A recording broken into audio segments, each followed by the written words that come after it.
I want to ride my bicycle.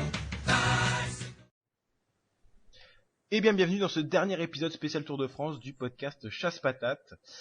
Voilà, toujours le même. Oh là là. Voilà, super. Ne le dis pas, c'est mieux. Voilà. À chaque début, il va y avoir donc un commentaire sur ce nom parce que voilà, il fait débat au sein de la rédaction. Mais bon, on le gardera. La démocratie a parlé, c'est Chasse Patate. Donc voilà. La démocratie. Ah ben la démocratie. Vous l'avez acheté. Bien sûr, bien sûr. C'est Elle est des balance. théories. Apportez-moi les preuves, monsieur Alexis. Apportez-moi les preuves. Donc comme vous l'avez entendu, je suis en compagnie donc d'Alexis. Bonsoir. Bonsoir. Voilà. JB. Bonsoir, il est 15h30. Oui. Non mais on sait jamais. Ça dépend à quelle heure les gens nous écoutent. Et Cyril. On varie. Bonjour. Voilà, très bien, merci. Donc en fait, on retrouve les trois mêmes acolytes qui m'ont accompagné sur le podcast précédent où on abordait les autres favoris. Et là, on va rentrer dans plus spécifique les Français et les 4 fantastiques, les 4 mousquetaires, vous les appelez comme vous voulez. Donc voilà, Du Quintana. moment que tu dis pas le club des 5, ça va. Oui, effectivement, étant donné qu'ils sont que 4. quatre. Voilà. Oui, voilà, et surtout car c'est une expression de Thierry Adam qui sort tout le temps. Oh, va des rétros, Satanas. Bon, toujours est-il donc Quintana, Contador, Froome et Nibali, on va en parler et on va également parler des Français. Avant de commencer, je rappelle, comme à chaque début de podcast, vous pouvez nous suivre sur iTunes en tapant Chasse Patate dans les moteurs de recherche, ça se trouve. Et également, Il y a que ça qui peut s'appeler comme ça. Donc, ah oui, en même temps, c'est oui. que ça, hein. C'est ça, voilà. Il y a que nous qui nous tapons la honte d'avoir ce nom. Il y a un résultat sur Google qui sort. Hein, donc, Mais pensez à effacer l'historique. Parce que si on fouille et qu'on voit chasse patate, vous allez... Ah ouais, non, mais là, il y en a qui vont se poser des questions quand ils vont regarder ça. navigation privée. Hein. Exactement.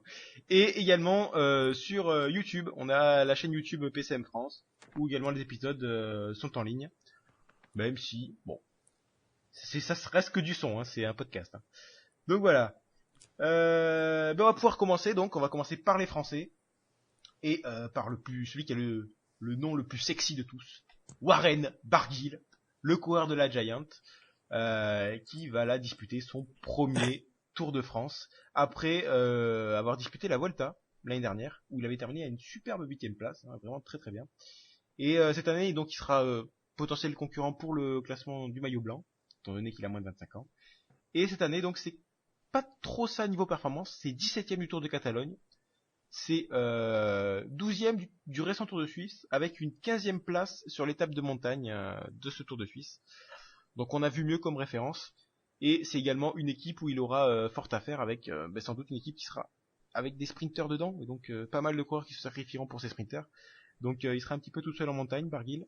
C'est vrai que Giant s'est pas reconnu pour avoir des gros grimpeurs dans l'équipe, mis à part Warren. Donc qu'est-ce que vous en pensez de Monsieur Barguil? JB, je te laisse l'honneur de commencer. Je pense que ça va être plus dans son intérêt d'aller chercher des étapes et le maillot à poids. J'en fais mon favori pour le maillot à poids.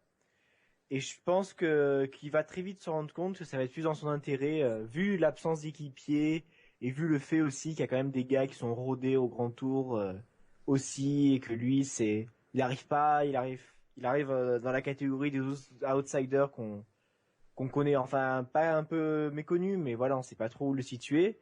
Du coup, je pense qu'il va aller chercher quelques étapes. Hein. Il peut très bien en avoir une belle comme celle de la Pierre Saint-Martin ou du plateau de Beille.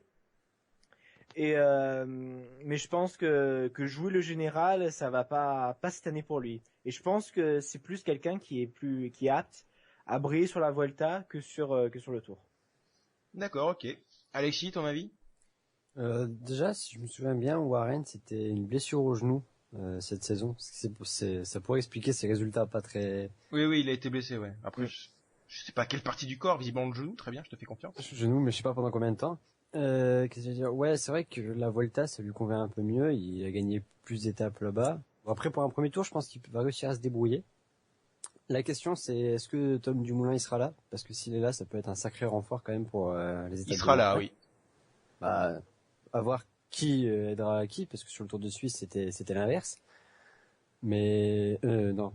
Si, le Tour si, Tour de Suisse. Oui. Tour de Suisse, c'était Dumoulin qui était leader et qui a d'ailleurs terminé 3e du général. Mais bon, tu vois Dumoulin aider en montagne Barguil. Mais Dumoulin, ça, pour sur la prochaine semaine, il va terminer avec Cavendish, hein, donc. Non, mais sur les premières étapes, la première semaine aider à se placer, le début des étapes, tout ça, il y a peut-être moyen. C'est vraiment... Je vais intervenir, s'il vous plaît. Cyril, vas-y. Détruis-moi, Alexis, vas-y. Non, mais je suis pas sur Alexis. Moi, j'aimerais bien que Barguil brille, qu'il soit aidé et tout, mais j'y crois pas du tout, parce que, déjà, à mon avis, Dumoulin va prendre le maillot jaune à la première étape. Ça, c'est un pronostic personnel. Donc ensuite, entre lui, Kittel, Degenkolb, son équipe sera entièrement consacrée autour des sprinters. Kittel, entre parenthèses, on sait pas encore s'il participe au tour, hein. Il le dira jeudi, donc au moment où on parle, où on enregistre, en tout cas, on n'est pas au courant s'il participe ou pas au tour. Ouais, ça pourrait être une bonne chose qu'il participe pas, parce que... Il y aura des Degenkolb quoi qu'il arrive, en tout cas. Oui, c'est vraiment bon.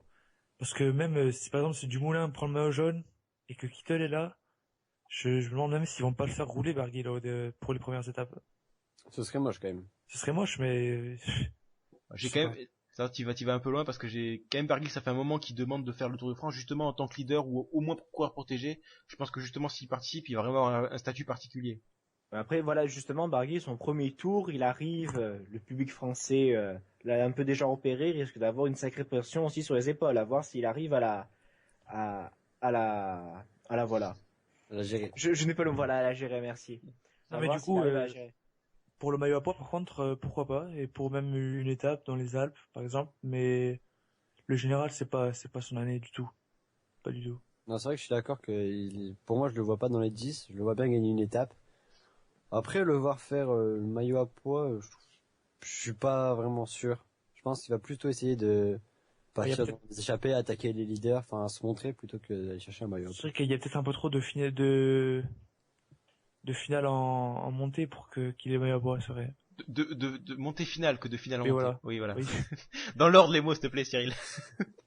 C'est Maître Yoda. Voilà. Donc bah ouais, moi aussi je pense qu'il va pas terminer dans le top 10, hein. C'est clair que c'est un petit peu trop tôt. Voilà, Barguil c'est un futur gros grimpeur. Enfin en tout cas, c'est potentiellement un futur gros grimpeur. Pour l'instant, il l'a prouvé sur la Vuelta en terminant 8ème, mais c'est une Vuelta, c'est pas non plus. Il a aussi gagné 2 étapes.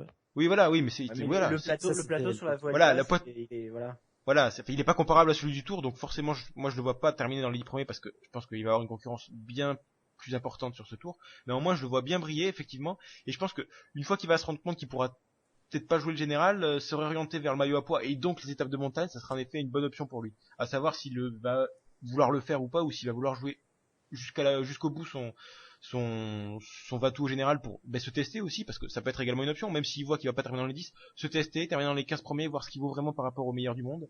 Ça peut être également quelque chose qui peut vraiment l'aider dans le futur de sa carrière. Les 15 premiers, c'est pas dégueulasse quand même comme résultat. Hein. Oui, mais là, alors là, par contre, là, je pense qu'il peut, même s'il faut mettre quand même un petit peu, je sais pas, il faut se rappeler quand même qu'en effet c'est une blessure et que le Tour de Suisse, je pense que il me semble que c'était sa première course depuis un très très long moment, c'était sa reprise en fait, ce qui explique également qu'il n'ait pas brillé outre mesure.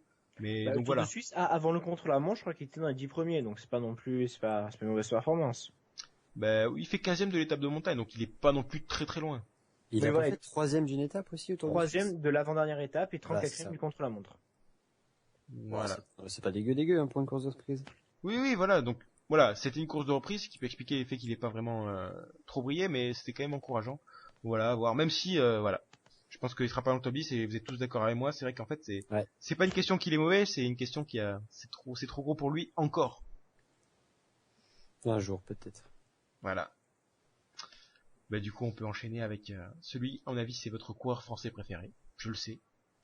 Il est dans l'équipe qu'il faut en tout cas. Ouais, exactement. C'est l'équipe pavillon témoin du cyclisme, à savoir Europcar. 853 reportages tous les ans dessus. Et 800 rien que pendant le tour. Hein. Voilà, c'est ça. La couverture médiatique de Kim Kardashian, la même. Donc voilà, Europcar, Pierre Roland, 6 participations au Tour de France. Meilleure performance, seulement une 8ème place, hein, malgré tout le hype qu'il y a autour de Roland depuis je ne sais combien d'années. 8ème en 2012 donc. Pas vraiment la hype, hein, c'est plutôt... Oui, fait bon. C'est un petit peu... on en fait beaucoup sur Europcar et Roland parce que c'est un petit peu l'équipe qui est un petit peu au centre c'est la belle bande de copains des médias français. Voilà, exactement. Une sacrée bande de copains. Donc 8ème en 2012, 11ème en 2014, donc aux portes du top 10, et en 2015, c'est la gloire, il a remporté, tenez-vous bien, le Tour de Castille et Léon. Et oui, voilà. Ça place un homme. Exactement. 25ème du Critérium du Dauphiné, donc c'était pas non plus extraordinaire. Mais il faut se rappeler qu'en 2014, on se moque de lui. 4e du Giro, grosse performance en 2014, il faut quand même le souligner. Donc, qu'est-ce que vous pensez de Pierre Rolland qui, Et puis il a fait 11e en doublant, il me semble. Ben oui, parce il venait de faire 4e du Giro, donc effectivement, Ouais, c'était donc c'est vraiment pas dégueu. exactement. Donc, qu'est-ce que vous en pensez? Ben, tu as envie de parler, Alexis? Je te laisse. Je te Ah. laisse. Non, en dehors du top 10, je pense qu'il va plus chercher les victoires d'étape. S'il fait comme à son habitude sur le Tour de France, il va attaquer les premières étapes, se griller un peu, et après être trop court la 3e semaine. Donc voilà, je pense que ce sera ce schéma-là de course. Ok, je rappelle vite fait son équipe. Pour l'instant, il y a Coquard également dans son équipe, donc un sprinter qui prendra sans doute quelques équipiers avec lui. Mais il a également Gauthier, Sicard et Vaucler pour l'aider en montagne. Voilà. La série se chie dessus, là. Ah ouais, non. C'était juste pour les citer, mais bon, disons que ça sera pas non plus des renforts de ouf pour lui. Donc, bah vas-y, JB, ton avis. Je le vois très difficilement dans le top 10. Je le vois entre la 15e et la 20e place. Peut-être un peu se ruiner sur la première, surtout sur la 2e semaine, à attaquer tout le temps. Et terminer à l'agonie sur les dernières étapes. Mais je vois pas peser plus que ça sur le tour. Je vois un peu une année sans pour lui. D'accord, ok. Cyril? Moi, Roland, j'ai noté il est pas dans une très grande saison. Je pense aussi qu'à la pédale, il sera jamais dans le top 10. Donc, il faudra qu'il fasse ce qu'il sait quand même pas mal faire, c'est-à-dire attaquer loin. Surtout qu'il a une équipe. Bon, je suis pas fan d'Europecar, mais c'est vrai que c'est faut reconnaître qu'ils sont offensifs. Ils sont souvent 2-3 dans les échappées, dans les grandes étapes. Donc, il pourra peut-être prendre de l'avance sur une étape de montagne et ensuite gérer un top 10 comme ça. Mais sinon, je le vois quand même pas dans le top 10, à moins de circonstances favorables. Ok, mais je pense qu'on va être à peu près tous d'accord sur le coup, parce que moi également je le vois pas dans le top 10, même si on a beau, alors là on change un petit peu parce qu'on chante pas Roland, on change un petit peu la manière dont est présenté Europcar par France Télévisions, mais Europcar, j'ai rien contre cette équipe, et Roland, en effet, comme tu l'as dit Cyril, il sait très bien faire une chose, c'est des gros raids en montagne, et il a prouvé en remportant quelques belles étapes, hein. Et cette année je le vois encore remporter des étapes, même s'il terminera pas dans les 10, je le vois bien remporter une, voire peut-être même 2 étapes de montagne, parce que quoi qu'on en dise, ça il sait le faire, et voilà. Et pourquoi pas également un petit maillot à pois qu'il a déjà remporté, il me semble. Il me semble aussi, oui. Voilà. Je Non, crois, ouais. Je suis pas sûr. Il C'est a- le en tout, blanc, en tout- en le tout blanc cas, qu'il a gagné en 2011. oui, il a gagné le maillot blanc effectivement précédemment, mais il me semble en tout cas, il était porteur du maillot à pois pendant très longtemps. Je sais pas s'il avait gagné au final. Je crois que Le départ de Corse, il s'était grillé en attaquant tous les jours pour 1 point. c'était peut-être l'année où il y avait Quintana. Je ne sais plus. 2013, c'est Quintana le maillot à pois, c'est sûr. Bon, bah bref, tout ça pour dire qu'il y a une année où là on montre Mais un il petit l'a peu porté. Voilà, Il a porté. il y avait une année où il avait porté pendant très longtemps le maillot à pois, et je pense qu'il a vraiment le caractère d'attaquant, et pourquoi pas Tu confonds pas avec Vauclair qui l'a remporté? non, je confonds pas du tout avec Vauclair. Il y a une année où Roland l'avait C'est gardé début pendant 2013. pas mal de temps. Mais C'est voilà, début je crois que 2013. je crois que c'est début 2013, il l'avait par défaut parce que Quintana devait être maillot blanc ou un truc comme ça. Non, même pas, parce qu'en fait c'est le maillot à pois qui est... Non, mais je sais plus. Je sais que Roland l'avait gardé voilà. Pour résumer, je sais que Roland l'avait gardé pendant pas mal de temps et avait dû échouer pour pas beaucoup de points dans ce classement. Mais cette année, je le vois bien réussir, justement du fait que, à mon avis, il suivra pas les tout meilleurs au général. Du coup, il va très rapidement se réorienter vers des étapes et donc ce maillot à pois. Et je pense qu'il peut totalement réussir ça et donc sauver un petit peu le Tour d'Europecar, parce qu'à part lui, je vois pas trop qui peut faire briller les hommes en vert, puisque Vauclair c'est un peu la fin là. Coquard. Voilà, il y a Coquard, ouais, effectivement sur les sprints qui peut faire quelque chose de bien Claire, aussi. attends, le cycliste préféré des Français quand même. Oui, très bien. J'ai rien contre Vauclair également, hein. Même si on a vu plus élégant sur le vélo, on doit bien avouer. Mais... Dans la vie, on a vu plus élégant aussi, enfin plus gentil, on va dire. Oh là là, ça a des dossiers sur Vauclair, ça balance là. Ça charge, hein. Bah, pour l'avoir déjà rencontré en course pour les 4 jours de Dunkerque, par rapport à tous les autres cyclistes français quand même, Oui, ça pète, oui. ouais, voilà, il a sacrément le melon. Ah, très bien, voilà. On va vite enchaîner avant de se prendre un procès, hein, s'il vous plaît. Donc on va enchaîner avec les coureurs d'AG2R La Mondiale, voilà, la meilleure équipe du monde, hein, je ne le répéterai jamais assez. Donc Bardet, oh, ce timing de toussement, oh quel bâtard. Donc Bardet et Perrault, on va commencer peut-être par Bardet, qui est celui qui a terminé le plus loin l'année dernière, même s'il était quand même plutôt bien, puisqu'il a terminé 6ème en 2014, et qu'il avait terminé meilleur jeune, il me semble. Donc voilà. Cette année, toujours en course pour le maillot de meilleur jeune. Ouais, donc voilà, je dis toujours de la merde, putain, c'est de mieux en mieux. Donc voilà, en effet, c'était Pinot qui a été meilleur jeune, donc Bardet avait donc terminé second au classement de meilleur jeune, et cette année, il est toujours en course pour le classement du meilleur jeune. Et cette année, c'est 9ème du Tour de Romandie, c'est 6ème du Dauphiné avec une étape en poche, et 6ème également de Liège-Bastogne-Liège. Donc voilà, Bardet, qu'est-ce que vous en pensez, mesdames et messieurs, plutôt messieurs d'ailleurs, mais Cyril, qu'en pensez-vous? Bardet Monsieur Romain Bardet fait une bonne saison, même plutôt très bonne saison jusque-là. Il fait des top 10 sur quasiment toutes les courses à étapes qu'il fait. Ouais, au 31 également, ouais, j'ai oublié de dire. Donc voilà. Je pense à la place d'AG2R, je mettrais vraiment Perrault équipier de Bardet, mais ça on en parlera un peu plus tard. Et ouais, Romain Bardet, c'est son année pour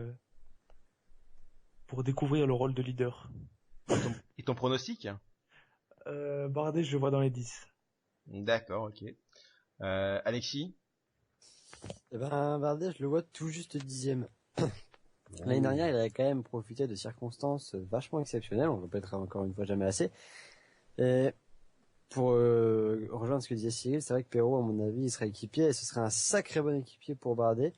Mais cette fois, bon, la concurrence, elle sera là, ils seront tous là, et je pense qu'il sera un peu juste, il sera seulement 10ème. Donc tu vois Perrault être équipier de Bardet. Très bien.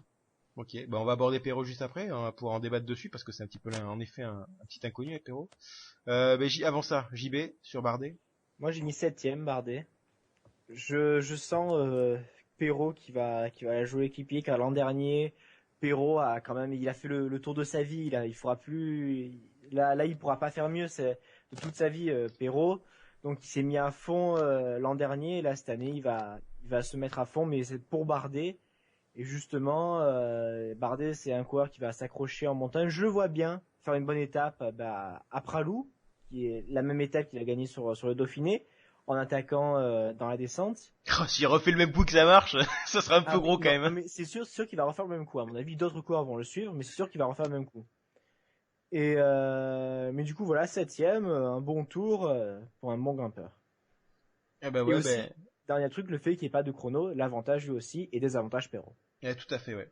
Je te relance. Pareil que toi, je suis vraiment Bardet, bon petit grimpeur qui progresse vraiment d'année en année. Je pense qu'il est encore plus fort que l'année dernière. Alors, l'année dernière, il avait fait 6ème avec en effet pas mal d'abandon devant lui, hein. Mais cette année, je le vois bien être à peu près pareil au classement. Sachant que, bon, sauf si bien entendu, il y a encore une fois une vague d'abandon et là, il pourrait être encore mieux. Mais voilà, Bardet, je pense qu'il a vraiment progressé depuis l'an dernier. Et il prouve que le fait qu'il n'y ait pas de contre-la-montre, effectivement, ça l'avantage beaucoup. Toujours très bon grimpeur. Et le fait qu'il ait fait 6ème du Liège-Bastogne-Liège et qu'il sache également très bien se placer sur les étapes pour puncher, ça peut vraiment être à son avantage parce qu'il y en a pas mal sur cette édition sur ce parcours, quoi.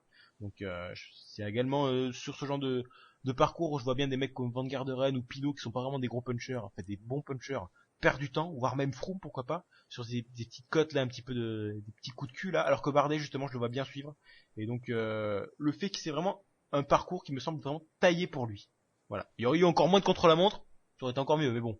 Là, je pense qu'on peut pas faire moins, donc Bardet, c'est vraiment le tracé parfait pour lui, même s'il a encore un petit peu de temps par rapport au top mondial, je le vois très très bien se débrouiller sur ce tour et terminer dans les 10 premiers facilement, voire même titiller le top 5, mais quand même pas. Mais pas loin. Il a quand même sacrément bien mûri cette année. Ah oui, et puis on voit que contrairement à l'an dernier où il explorait un petit peu son statut de leader, il était un petit peu caché par Perrault, qui était le vrai leader de l'équipe. Cette année, en tant que leader d'équipe, il a montré qu'il avait les épaules et que même sans Perrault avec lui, en menant vraiment l'équipe, voilà, il avait les épaules pour le faire, quoi. Voilà. Et bien justement, parlons-en.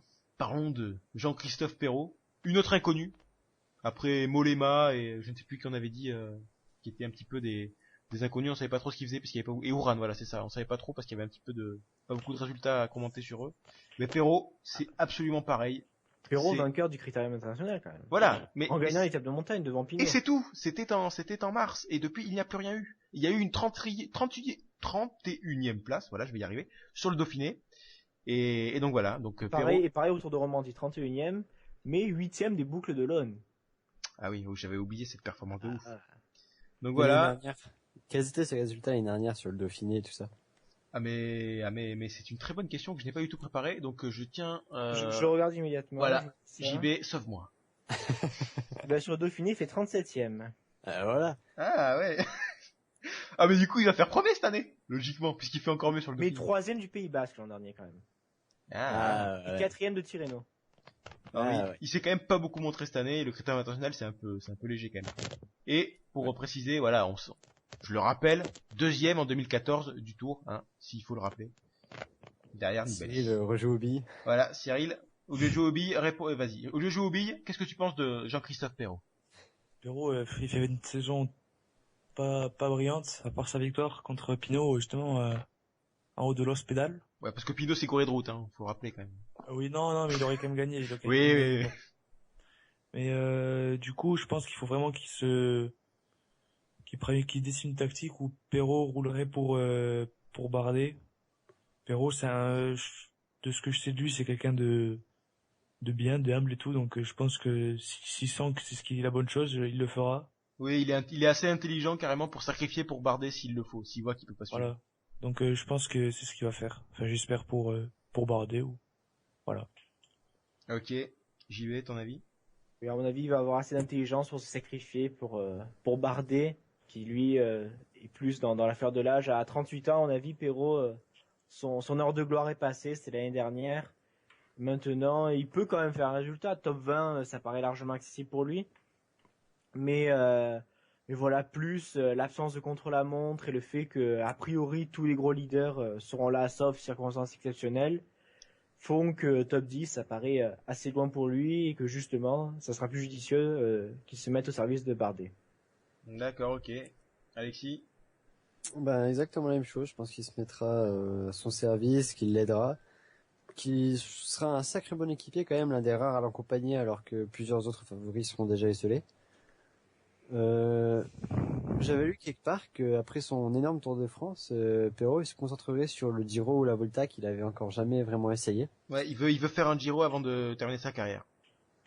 Pour le Giro c'est raté donc il était Non pas mais là. il reste l'année prochaine en fait, hein. Je crois Oui, que je sais, mais bon, il a quand même perdu une année. Donc je sais pas s'il se présenterait pas sur la Volta là en tant que leader peut-être, je sais pas. Je pense En que ce sera attendant, Pozzo Vivo le leader de AG2R sur la Volta après sa déception sur le Giro. Ouais. pas faux. Mais donc du coup en attendant sur le Tour, ouais, il sera bel et bien équipier et même un sacré bon équipier avec son expérience, tout ça, il va pouvoir bien aider Bardet. Ouais, bah, je suis tout à fait d'accord avec ce que vous dites. Si ce n'est, Alexis, quand tu dis que ça va être un très bon équipier, là, j'aimerais bien, mais pour l'instant, je peux vraiment pas dire que ça va être un très bon équipier parce qu'il y a vraiment aucune référence et il m'inquiète un petit peu, même si, bah, comme l'a dit JV en évoquant son palmarès de l'année dernière, il n'avait pas fait forcément beaucoup mieux sur le Dauphiné l'année dernière, mais je sais pas. J'aimerais bien qu'il soit un très bon équipier pour Bardet, mais pour l'instant, c'est la grosse inconnue. Je pense que Perrault, vu à moins qu'il nous sorte en état de forme absolument impressionnant comme il a pu le faire l'année dernière, on sait jamais. Mais voilà, il est resté planqué une bonne partie de la saison. Là, s'il faut, il se préparait. Voilà, je sais pas s'il a eu des pépins physiques exactement, mais voilà. En tout cas, il est pas rassurant vu ses résultats, mais je suis quand même confiant pour l'équipe AG2R dans sa globalité parce que s'il n'est pas là, il y a quand même Bardet derrière et Bardet lui a prouvé qu'il était en forme. Et Perrault est assez intelligent pour se mettre au service de Bardet s'il y a besoin. Donc voilà. Et le fait qu'il soit pas une tête dure en fait, c'est pas forcément une énorme. Perrault c'est devenu une star l'année dernière, mais je pense qu'il est toujours, comme tu l'as dit, très humble. Cyril, je crois que c'est toi qui l'as dit. Donc du coup, je pense qu'il saura faire la part des choses et se sacrifier sans problème pour son équipier s'il voit qu'il est carrément meilleur que lui. N'empêche que son style de course, c'est vraiment de s'arracher sur le vélo, de tout donner jusqu'à la fin de la journée et en priant pour bien récupérer le lendemain. Donc je pense que vraiment, malgré son absence de résultat, il va quand même vraiment tout donner pour aider Bardet, et ce, tous les jours. Et c'est pour ça que je te dis qu'il sera vraiment un très bon équipier, parce qu'il va aller jusque dans ses retranchements pour amener Bardet le plus loin possible. Alors, ce poncif que tu nous as sorti, il lâche tout sur le vélo là. Oh là là. Ah putain quoi. On aurait dit Cyril quoi. Enfin bon. Et à noter, dans son équipe, il y a également Villermoz, dont on n'a pas parlé là, mais qui est potentiellement un très très bon équipier pour Bardet. Ou Perrault, mais plus pour Bardet visiblement d'après ce qu'on en dit, qui a notamment fait 6ème de la Flèche Wallonne cette année et qui est un très très bon grimpeur et un coureur d'avenir. Oui, à mon avis, il va exploser l'an prochain, Villermoz. C'est mon petit pari pour l'année prochaine. Pronostic. Il a fait 6ème de la Flèche Wallonne cette année, hein. C'est ce que Bah ouais. Micro-explosion, c'est les prémices. Oui, voilà, c'est les prémices, mais vraiment l'an dernier, il va être, l'an prochain, il va être à fond. Voilà. Et sur les pavés, Bardet, vous le voyez passer ou? Ah, il a Van Sumeren. Oui, voilà, j'allais le Ouais, dire, ouais, il y a Van Van Sumeren va Sumeren. le porter sur ses épaules et T'as déjà qu'il est grand, Van Sumeren, là, ça va faire un monstre. Ça va être bref. il va le Perrault, poser sur le bidon et voilà. Si je me souviens bien, l'an dernier, Perrault, il avait pas fait de, enfin, il s'était pas vautré sur les pavés, quoi. Enfin, Mais ils avaient- Perrault, il avait Il est fait, vététiste. oui, non, mais Perrault, il a été très très bon, mais il a eu un ennui mécanique, il me semble, où, enfin, il avait perdu du temps, il avait pas pu accrocher les meilleurs alors qu'il était dans le groupe des meilleurs. Il a eu Voilà. une crevaison, un truc comme ça. Donc Perrault peut aussi l'aider sur les pavés. Exactement, Pas faux. ouais. Très très bien. Eh ben, on va Tu pouvoir. vois que ça va être un sacré équipier. Ouais, ouais. Non, mais là, je suis tout à fait d'accord avec vous, mais on est dans la supposition que Perrault est en forme. Parce que visiblement, vu ce qu'il a montré, on ne le sait pas du tout. S'il est pas en forme du tout, il va être pas fantomatique, mais il reste d'être très transparent, et du coup, ce sera plus sur Villarmoz qu'il faudra compter. Mais bon, Villarmoz, ça Ouais. peut être un très très bon équipier également. Peut-être pas au niveau des tout meilleurs qu'on va aborder juste après, mais ça peut être également un bon équipier pour Bardet. Puis aussi Patrick Retsch. Bien sûr, mais sur les contre-la-montre, tu rigoles? Mais sur le, Reste, sur le contre-la-montre, à mon avis, c'est à peu près celui qui va faire limiter la casse à H2R, parce que ça, on en a pas parlé, mais H2R sur les contre-la-montre par équipe, c'est pas les meilleurs, hein. Mais c'est pour ça que je disais ça. Ah, mais voilà. Patrick Retsch a couru dans la plus grande équipe de tous les temps, donc Ouais, bah oui, de toute façon. Y a pas de débat là-dessus. Je reprends une expression de JB de tout à l'heure avec la traite. enfin, de tout à l'heure, d'il y a 2 jours. Ouais, il y a 2 jours. Hein. Chut, faut pas dire. Donc voilà, on va pouvoir terminer notre 1, 2, 3, 4, 5, notre quintuplé français avec Thibaut Pinot de la FDJ. 3e participation au Tour de France et notamment 3e l'année dernière, donc juste derrière Perrault. Et également maillot blanc, cette fois je me trompe pas, hein, c'est bien lui qui a été maillot blanc l'année dernière. Mais vu que Perrault et Nibali ont plus trop l'âge. du Ouais, coup, c'est ça, oui. c'est ça. Et il est également toujours en course pour ce maillot blanc, donc il a toujours l'âge. Et donc, C'est la dernière année, si je me trompe pas. Hein. de quoi? C'est la dernière année, non? Oui, ils sont nombreux à avoir la dernière année. Je crois Ouais, comme Bar- Quintana. ouais, et Bardet, je crois que c'est sa dernière année aussi pour être maillot blanc. Et du coup, l'année prochaine, on va Ouais. bien galérer. C'est Poulveda l'année prochaine, je l'ai dit. Ou Kelderman. Je crois que Kelderman il reste un an en plus, ouais, en plus. Ah, Kelderman, non. Ah ouais. Bref. Donc voilà, en 2015, Pinot, c'est 4e du Tirreno, c'est 10e du Pays Basque, c'est 4e du Tour de Romandie, et c'est 4e du Tour de Suisse après avoir perdu malheureusement le maillot jaune sur le dernier contre-la-montre, même si c'était très attendu. Et du côté de ses équipiers, il a Geniez, 9e du dernier Giro, Morabito, 8e du Tour de Suisse, un petit peu à la surprise générale, même s'il n'y avait pas grand monde sur ce Tour de Suisse, et également la Danus pour l'aider sur les pavés, pourquoi pas. Alors, sous réserve bien entendu que la startlist de la FDJ soit la même. Pour l'instant, il y a une dizaine ou une douzaine de noms, je crois, qui ont été donnés. 1, 2, C'est 3. Voilà, 12 noms qui ont été donnés. Du coup, il y en a quelques-uns qui vont gerter, mais pour l'instant, Geniez, Morabito et la Danus sont annoncés. Donc on verra bien si ce sera... je pense que Geniez et Morabito, il n'y a aucun doute là-dessus. La Danus, on sait pas trop. Donc voilà, qu'est-ce que vous pensez de Thibaut Pinot, l'homme qui perd du temps sur les étapes de plat plus vite que son ombre? JB, ton avis sur le Gonze? Alors Pinot, il y a quand même une sacrée hype, une sacrée enflammade qui se met autour de lui. Ça y est, c'est la 5e roue du carrosse, 5e fantastique, au niveau de Froome, au niveau de Quintana et tout. Alors, faut se calmer. Quintana et Froome, quand ils voient Pinot, ils ont pas peur du tout, hein. Puis Pinot, il est quand même en dessous de Froome et Quintana. Bon, je l'ai quand même mis 4e. Déjà, il s'appelle Pinot, rien que ça, Voilà, Pinot, voilà. ça manque de classe. quoi. À part Cédric Pinot, il y a, voilà. Et Donc, Jérôme. Jérôme. Je l'ai mis donc 4e. Voilà, bon, mais pas sur le podium, quoi. Enfin, incapable d'aller titiller les meilleurs. Et voilà, mais le fait qu'il perd du temps sur les étapes de place, ça l'handicapera moins sur le Tour de France que sur le Tour de Suisse, car le Tour de Suisse, il n'y a qu'une étape de montagne, donc une étape où il pouvait faire un peu des écarts. Au Tour de France, il y a quand même pas mal d'étapes où il pourra faire des écarts. Mais tu dis quand même qu'il va perdre du temps sur l'étape de plat, du coup. Oui, 3 secondes par-ci, 3 secondes par-là, rien de rédhibitoire, quoi. Mais quand même, à la fin, ça compte. Et aussi, à mon avis, sur le contre-la-montre par équipe, alors là, il risque d'avoir un sacré débours, hein. Ouais, il y a guère que Morabito qui s'est à peu près fait qui roule pas trop mal. Sinon, après, dans son équipe, Bonnet qui est annoncé pour l'instant, mais bon, enfin, je suis pas sûr que ce soit non plus... À la FDJ, par Roy et Le Bon, il y a personne qui sache rouler, hein, donc... Ouais, Roux, qui se Ou déroule. à la limite. Et Ah, Vaugrenard est annoncé. Lui, il savait rouler, c'est au passé. Il savait faire plein de choses avant, mais maintenant... Il savait courir aussi, maintenant. Ouais, voilà, c'est ça. Bref. Donc, ben merci. Et tu m'avais annoncé que t'allais le défoncer, Pinot. Tu le mets 4ème quand même. Non, mais quatrième, c'est un bon coureur, mais l'enflammade qu'il y a autour de lui, c'est super exagéré, quoi. On dirait Thomas Voeckler. Non. J'entends déjà les trucs, ouais, il va gagner le Tour, là et tout, juste parce qu'il a gagné l'étape du Tour de Suisse, ou attention, il a dépassé Stéphane Hennifel, hein. Alors là, Stéphane Hennifel, c'est vrai que c'est le coureur de l'année. Et ça y est, l'étape du Tour de Suisse, il a gagné intelligemment, mais de là à en faire le favori du Tour de France, faut être complètement, Ah non, mais c'est vrai que ce Tour de Suisse, c'est un énorme trompe-l'œil, ce Tour de Suisse, parce qu'on voit qu'il y a, qui y avait autour de lui, c'est vraiment pas... Il est Thomas, quoi. J'ai beaucoup de respect pour Geraint Thomas. Mais Thomas qui fait 5ème, Yann Hirt qui fait 7ème. Voilà, Thomas, ça a beau être un coureur très complet, c'est pas un gros rouleur. Ouais, voilà. C'est le gros trompe-l'œil, même si, je vous le dirai après, moi je l'ai mis pas assez haut aussi, un peu comme toi. Avant ça, Cyril, ton avis? Pinot, la légende. Ah oui, je sais que tu aimes bien la FDJ en plus, donc... Pinot. Merci Cyril. Alexis? Non mais non, là il met du suspense, alors vas-y, fais-nous rêver avec ton pronostic. Pinot, il y a le premier contre la montre, il sera pas énorme. Ensuite, les comment ça s'appelle là? Les bordures. J'espère qu'il va passer.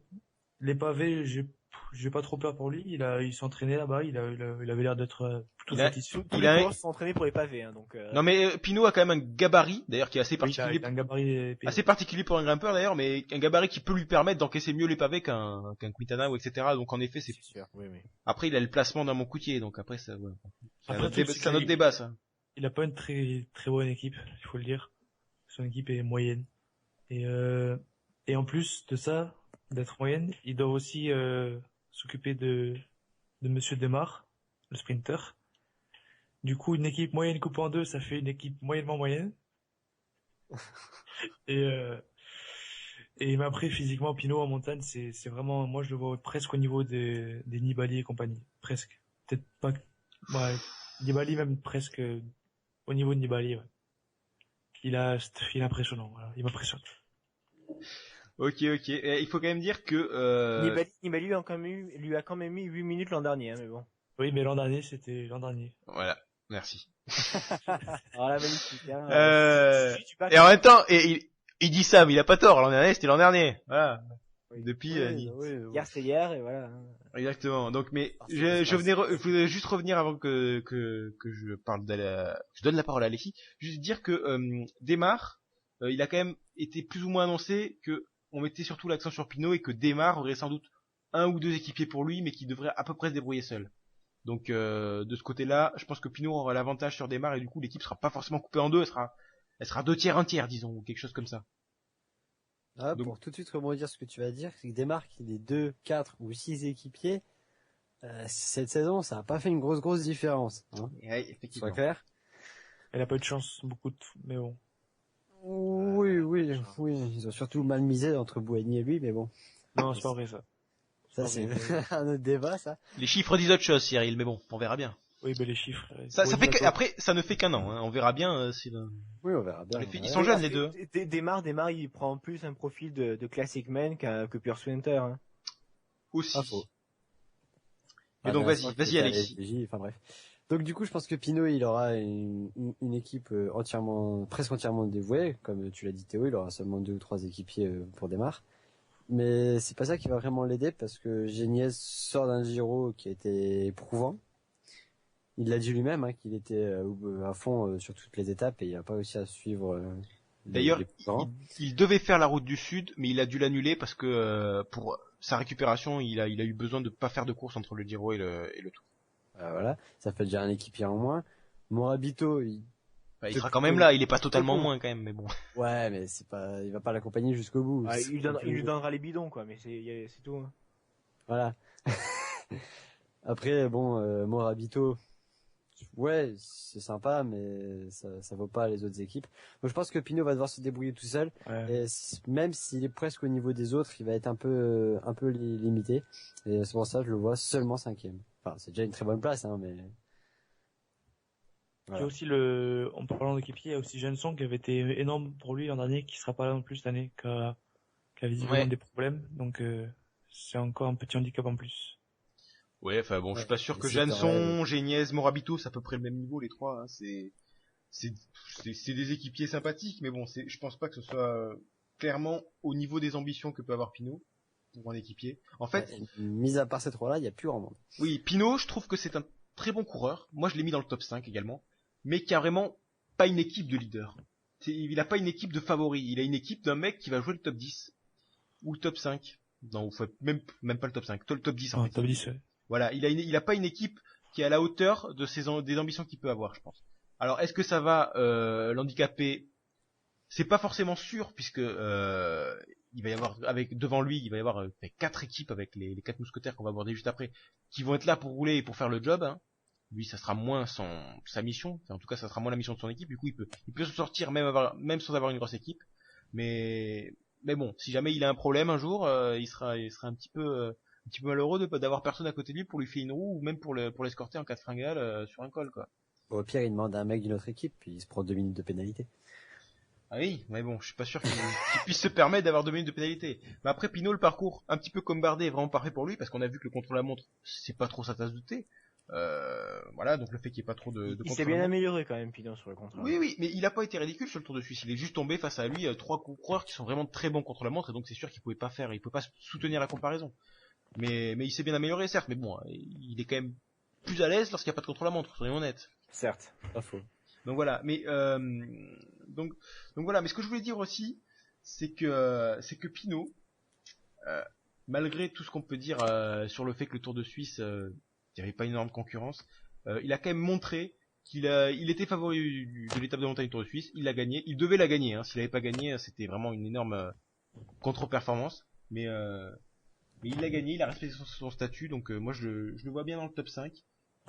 Voilà, et puis surtout, on fait beaucoup de choses sur le fait qu'il perd du temps sur toutes les étapes de plaine.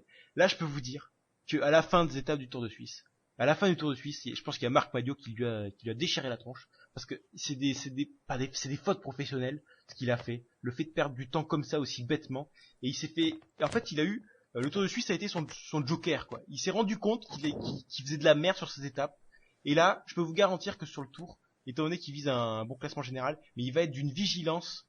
Je pense qu'en fait c'est une très bonne chose qu'il ait perdu du temps comme ça sur le Tour de Suisse, qu'il ait eu des échecs un petit peu sur des étapes, des trucs qui doivent pas arriver normalement, parce que ça lui a un petit peu remonté les bretelles, ça l'a recentré. Je pense que sur le Tour, il fera beaucoup moins ce genre d'erreur, en tout cas beaucoup moins que s'il avait échappé à ce genre de truc sur le Tour de Suisse, parce que là en fait il a eu une piqûre de rappel en fait sur ce genre d'erreur qu'il a tendance à faire, et donc voilà. Et également, ce qui peut l'avantager, c'est qu'il n'y a pas d'arrivée en descente cette année sur le Tour, sauf l'arrivée à Gap, il me semble. Sinon, c'est que de l'arrivée au sommet. Et la descente, Pinot, il faut être content qu'il n'y en ait pas beaucoup, parce que sinon, il aurait pu perdre beaucoup de temps. À Cotteret, je crois que c'est une petite descente pour terminer. Non. Non. C'est Cotteret, il y a pas mal de plats dans le final et tout.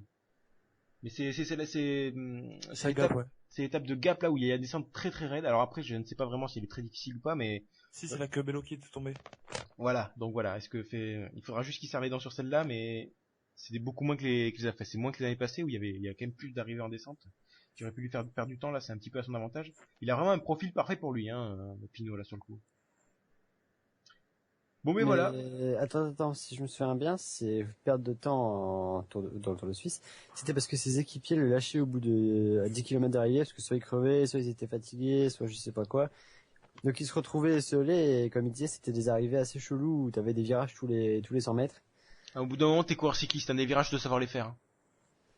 Ouais, mais à cette vitesse-là, autant de virages, ouais. Donc voilà. Bah après, au moins, ça lui a fait un bon test. En effet, le Tour de Suisse avait des parcours assez alambiqués, quoi, mais voilà, mais même, quelle que soit la raison, virage ou pas virage, il les a perdus ces secondes, donc mentalement, il sait que c'est un truc sur lequel il est pas bon et c'est un truc sur lequel il va devoir être vigilant.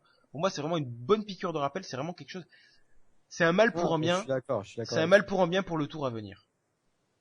Voilà. Parce que lui, il va être plus vigilant et même toute son équipe, voilà, elle va être autour de lui, elle va s'arracher et elle va justement avoir la crainte qu'il perde du temps aussi bêtement encore et ils vont tout faire pour, alors que de façon normale, si ça n'était pas arrivé, ils auraient juste été vigilants, mais bon, pas outre mesure. Alors que là, à mon avis, ils vont vraiment serrer pour se serrer les coudes pour pas que ça arrive une seconde fois, parce que là, c'était un petit peu la honte, hein, que tous les jours le leader du Tour de Suisse prenne 3 secondes dans la vue sur une cassure, hein, ça la foutait mal quand même. Sûr qu'on avait vu mieux. Voilà. Bon, mais je pense que... On a suivi un parcours mieux tracé. Oui, non, mais je pense justement qu'il échappera à ça grâce au parcours du Tour de France qui sera moins compliqué et moins bizarre que celui du Tour de Suisse sur les étapes. Mais bon. Donc on a fait le tour des Français et on va pouvoir attaquer les meilleurs. Alors voilà, les 4 mousquetaires, les 4 fantastiques. Qu'est-ce qu'on avait comme autre truc où ils sont 4? Non, il y a que ça. Bon, Le club des 4 à la limite. Les 4 doigts des Simpsons. D'accord. Bon, je pense qu'on va s'arrêter là dans les comparaisons. Oui, on va rester oui, sur les oui. 4 fantastiques. Très bien. Donc voilà, on va commencer par un petit Colombien. Ah bah, chasse patate, on est 4. Oh putain, mais Cyril, pas Cyril, Alexis, tais-toi. Oh, la lourdeur là. Donc Nairo Quintana, coureur de la Movistar, leader de la Movistar, une seule participation au Tour de France, mais il avait fait 2e en 2013, il avait fait meilleur jeune, il avait gagné une étape, et il avait terminé meilleur grimpeur. Voilà, il avait fait tout le package pour sa première participation. Cette année, il est encore, voilà, il peut encore être meilleur jeune, toujours moins de 25 ans, c'est dire.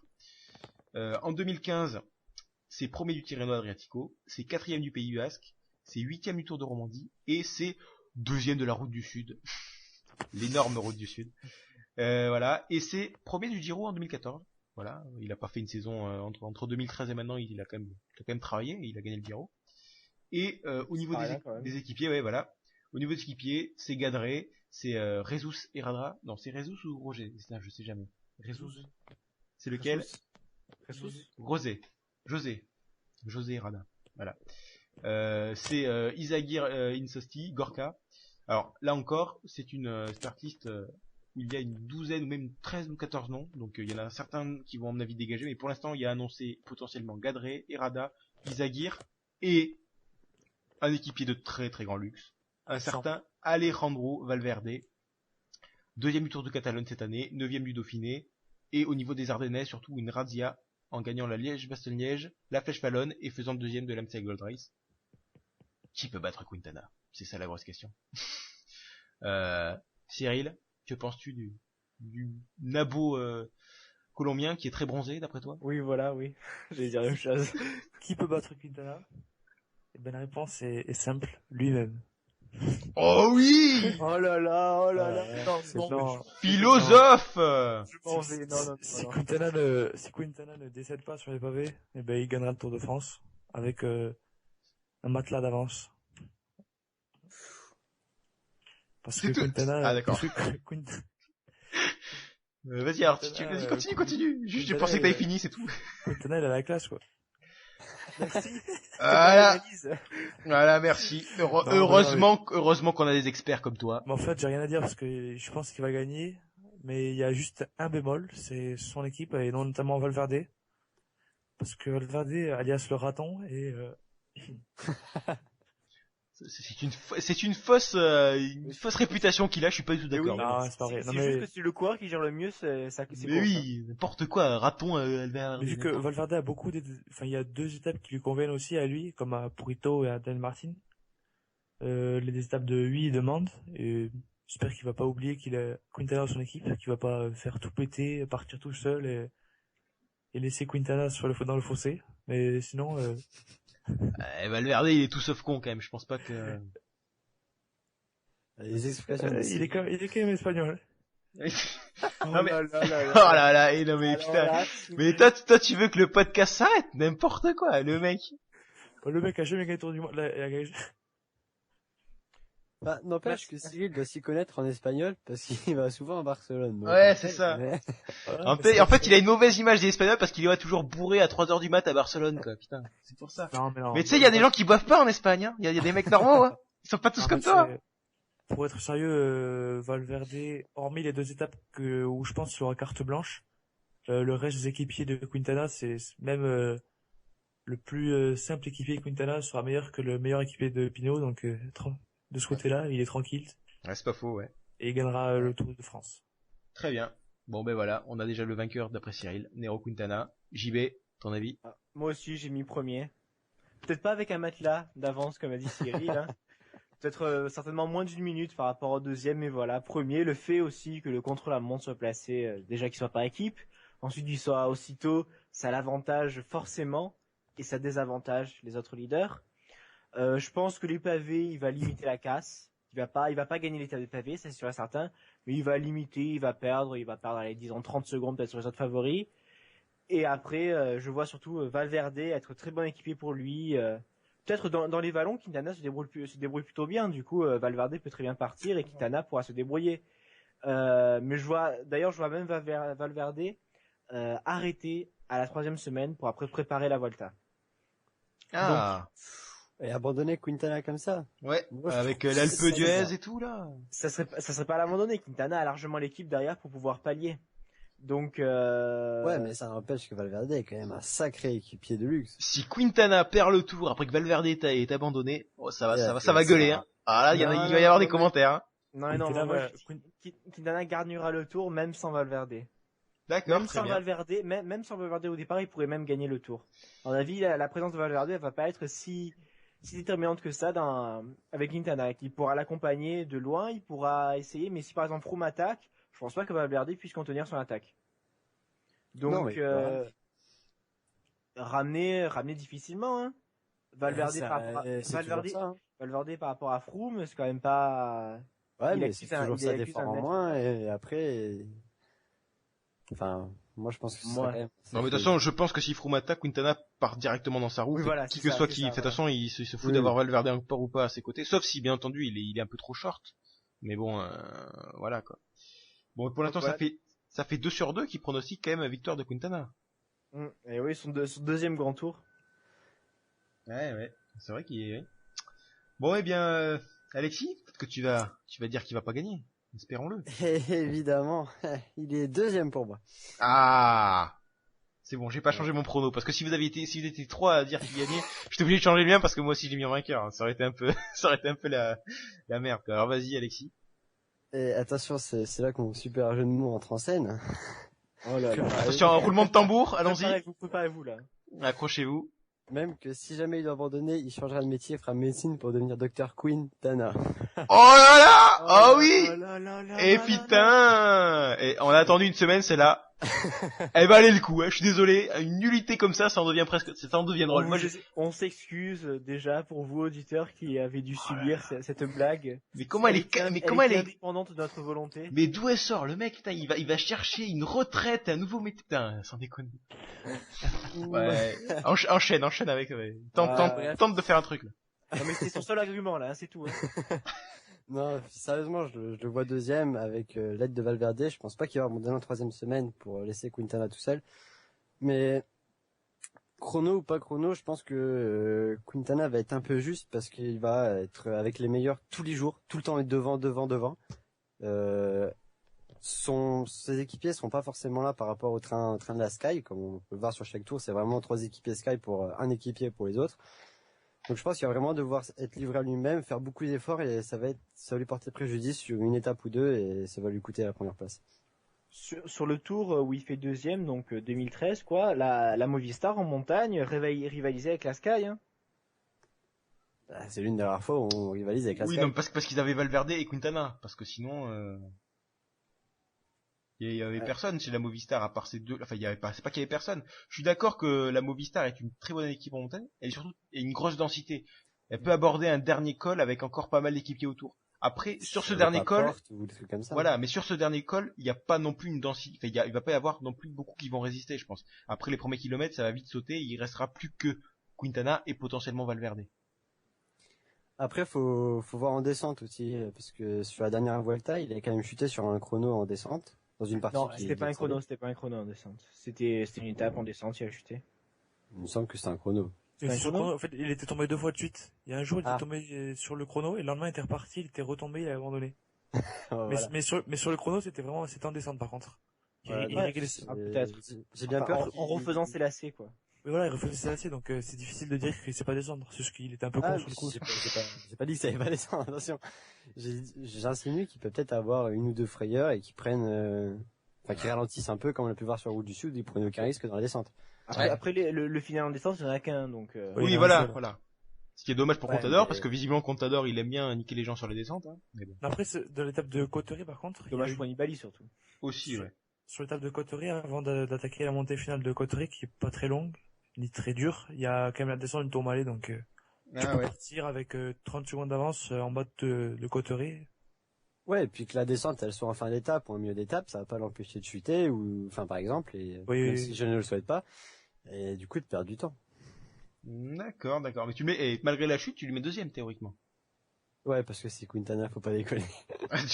Le mec, il se dit, il va chuter, mais assurons les pronos, on sait jamais. Ah, Non, le je dis que frileux, j'espérais pas quoi. qu'il chutait, mais justement, pour éviter cette chute, il ralentirait dans les descentes et il perdrait un petit peu de temps par-ci par-là. Ok, très bien. Ben moi de mon côté, moi il y a pas de photo en montagne, je pense que c'est le meilleur parce que Contador sort du Giro, donc il sera forcément, même s'il le dit pas et même si à mon avis il sera très bon Contador, je le vois pas aussi autant au niveau parce qu'il aura toujours un petit peu le Giro dans les jambes, qu'il le dise ou pas. Et donc pour moi Quintana ça va être le meilleur en montagne. Et la seule chose qui peut se mettre en travers de son chemin, c'est ces foutus pavés à Roubaix. Parce que pas à Roubaix du tout, c'est à Cambrai je crois, c'est pas très loin quoi. Parce que à mon avis, Ah, voilà, bon, ouais, dans le coin, dans le schnorr quoi. Voilà, les 6 secteurs pavés là, qui vu son gabarit, vu son inexpérience sur les pavés, fait. Même si en effet en 2013 il y en avait, il me semble c'est ça, tu me disais. Non, 2010. 2014. Dans 2010, il courait pas encore, hein, mais Ouais, Oui, non, non, mais oui. il y avait voilà, les l'année pavés. dernière, il était pas là, donc. Mais 2013 il y en avait des pavés ou pas? Non. Non, ben voilà, donc en fait complètement inexpérimenté sur les pavés. Voilà, ça va encore plus dans mon sens. Pour moi, les pavés c'est la seule inconnue. Il peut prendre très cher sur les pavés et se retrouver out de la victoire. Ou il peut bien les passer et là la victoire s'offre à lui parce que je vois personne qui pourra au moins lui reprendre du temps en montagne, si ce n'est le suivre, lui reprendre du temps. Je pense qu'il n'y a aucune étape où en montagne il perdra du temps et je pense qu'il y a une ou deux étapes au moins où il pourra s'envoler et faire des écarts. Mais voilà, le fait est à savoir si sur les pavés il chargera ou pas. S'il charge pas, en effet, il peut perdre. C'est voilà, tout va il va s'agir de savoir s'il arrive à passer cette étape sans encombre. Et c'est pour ça que moi je l'ai pronostiqué vainqueur. Mais c'est qui tout double. C'est soit il gagne avec comme a dit Cyril avec un petit matelas. C'est Cyril ou c'est qui a cité le matelas Cyril. Voilà, avec un petit matelas. Moi, je dis moins d'une minute. Voilà, soit je le mets podium top 5 parce qu'il aura perdu genre 4 minutes sur les pavés et du coup, il aura toujours cet handicap qui sera à moins de 4 minutes du vainqueur mais à 4 minutes quand même. Ou à 3 minutes, un truc comme ça. Donc voilà. Quand même, on est 3 sur 4 à l'avoir pronostiqué vainqueur.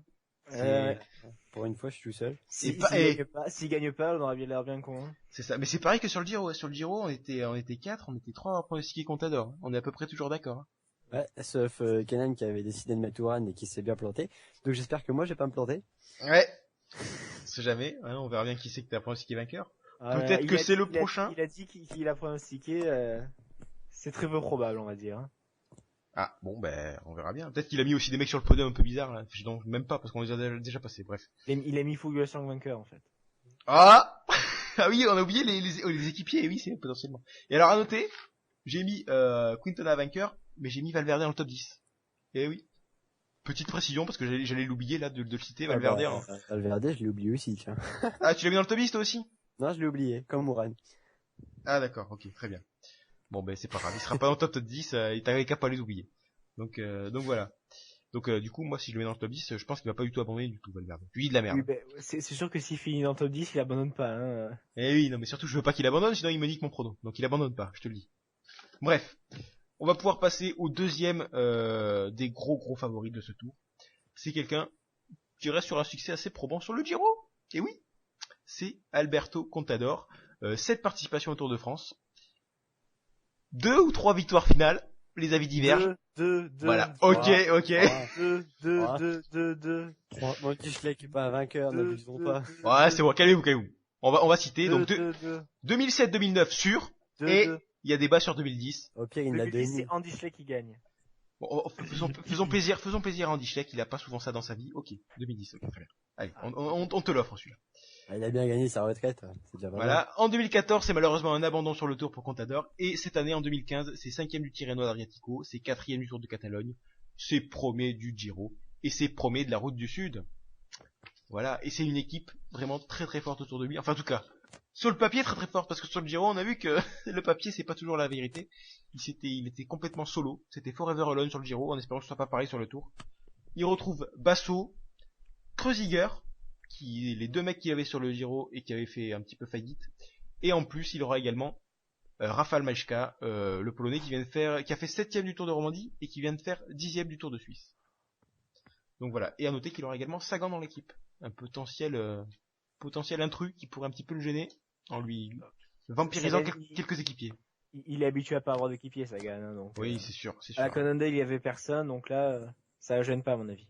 Ouais, vas-y, je sens que t'as envie de parler. JB, lance-toi. Ah ben moi, Contador, hein, je vais peut-être me faire crier dessus, mais moi, c'est mon plus gros pari, quoi. Contador, j'ai mis 6ème. N'importe quoi. Bah bien loin, quoi. Ouh là là, quand même.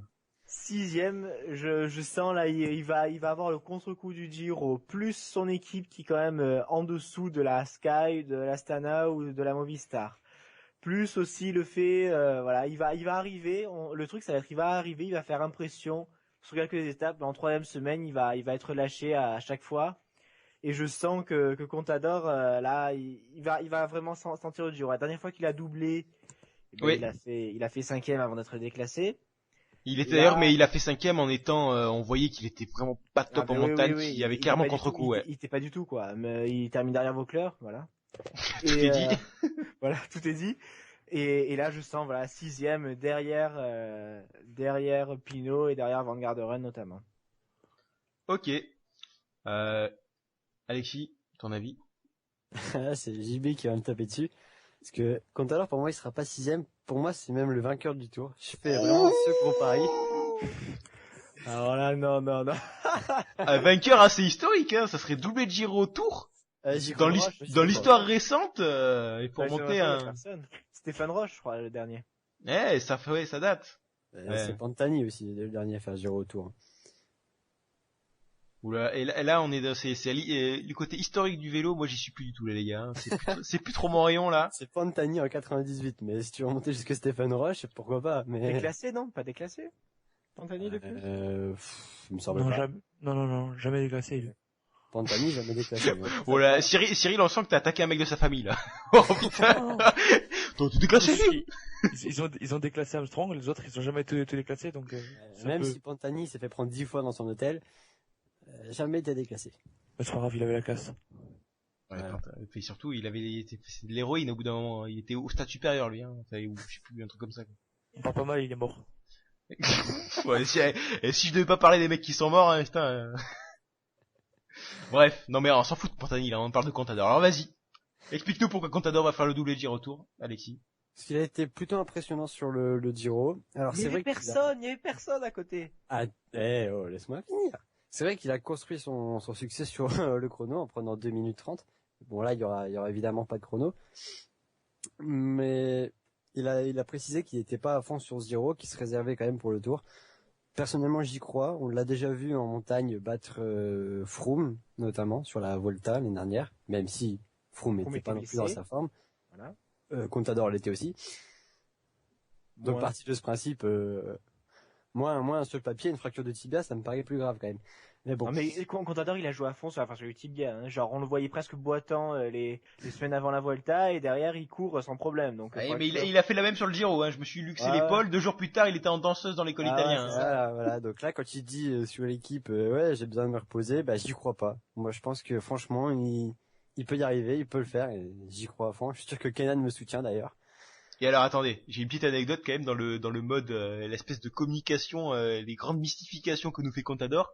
Il paraît que sur la route du Sud, donc, je sais pas si vous avez vu, mais à un moment donné, il y a Quintana et Contador qui ont discuté. Et alors, à l'arrivée, il a quand même dit aux journalistes que Quintana lui avait dit qu'il pouvait pas, il le relayait pas parce qu'il n'arrivait pas à suivre Quintana. Ouais, ça Donc, c'est des conneries. Parce que Quintana aurait dit à Contador, oh je suis cramé, vas-y mon gars, bien sûr, à 2 semaines du Tour. Non mais moi j'y crois même pas quoi. Ça c'est des conneries. Surtout que Contador il a attaqué 2 fois et Quintana il a suivi, c'est mis à côté de lui, il a dit salut, je suis là et voilà. Ouais non mais voilà. Alors, Quintana a pas suivi en descente parce qu'il voulait pas Oui, se blesser avant le tour. Voilà, il voulait pas prendre de risque dans la descente, Quintana. Et puis la route du Sud, il s'en foutait de la gagner, quoi. C'est pas faux. Grande course, hein, ne dénigre pas la route du Sud. Enfin bref. Alors vas-y continue ton argumentaire Alexis. Ah ouais, c'est fini. Enfin, moi j'y crois. D'accord. Quintana avait déjà gagné la route du Sud. Voilà. Ah oui, effectivement, en plus, oui, tout à fait. Oh, Cyril. Il avait plus besoin de le faire, hein, c'était mission Ah accomplie. bah pour oui, lui. hein, ça y est, hein, terminé. C'était un des objectifs de sa carrière qui était déjà accompli, du coup, il avait plus besoin. Bref. Cyril, Non, c'est qui est pas été interrogé sur Bah, Contador? Cyril, justement. Ah ben voilà, Cyril, putain, j'ai été bon sur le coup, au pifomètre. Contador? Vous avez Merci. tout dit presque. Il arrive confiant quand même. L'enchaînement, il avait pas géré bien il y a 2-3 ans, 4 ans, 3 ans. Ouais, 2011, c'était. ouais c'était C'est 4 pas ans du coup. 2012? Non, c'est 2000. 2011. 2011. Ah oui, dans 2011, ouais. Après l'équipe, c'est à peu près la même chose qu'en Italie avec Machka en plus. Machka c'est quand même l'ancien maillot à poids, vainqueur de 2 étapes l'an dernier, donc Ah ben voilà, c'était lui le maillot à poil l'année dernière. ouais. C'est un mec de. Merci Théo. Le mec bon. qui revient sur les trucs qui sont passés il y a demi-heure.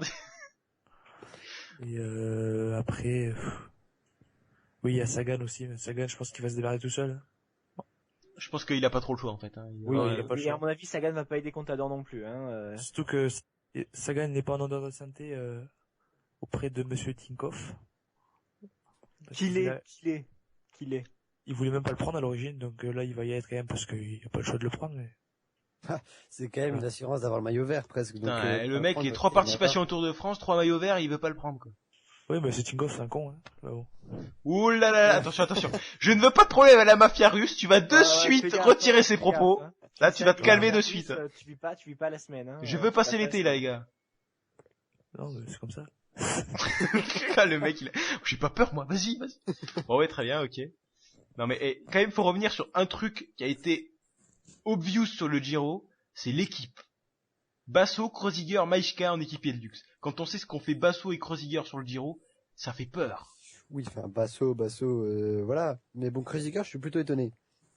Parce que je le pensais à un meilleur niveau. Je l'avais même mis dans les 10, comme la plupart d'entre vous, si je me souviens Moi bien. aussi, je l'avais mis dans les 10, effectivement, je le pensais beaucoup mieux, ouais, effectivement, moi aussi. Du coup, là, j'ai hésité à le remettre. Je me suis dit que non, quand même, fallait pas déconner. Mais, je sais pas, j'espère qu'il sera pas esselé, qu'ils seront là. Mais, j'ai un doute quand même.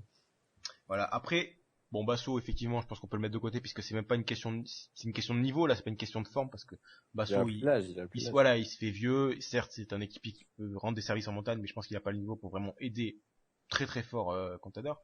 Par contre, Kreuziger, c'était une déception énorme, parce que c'était vraiment, lui, il est dans la fleur de l'âge, lui, il est censé avoir le niveau pour accompagner très très loin Contador, il l'a pas fait. Alors après, est-ce qu'il se réservait pour le tour, est-ce qu'il était tout simplement hors de forme sur le Giro? On le saura rapidement, mais bon. Niveau confiance, je pense que Contador en Kreuziger là, il est un petit peu, il doit avoir un petit peu des doutes maintenant quoi. La plupart de son équipe même. Ouais voilà. Maïchka a quand même montré sur le Tour de Suisse, même s'il a été assez décevant sur l'étape de montagne où il a vraiment pas pu suivre. C'est parce qu'il aidait beaucoup Sagan en fait sur le Tour de Oui Suisse. aussi ouais effectivement. Mais derrière il a fait d'ailleurs un très bon dernier chrono. Très surprenant, il a fait dans les 10 premiers, mais bien d'ailleurs, 5 ou 6ème il fait, je crois, il me semble quelque chose comme ça.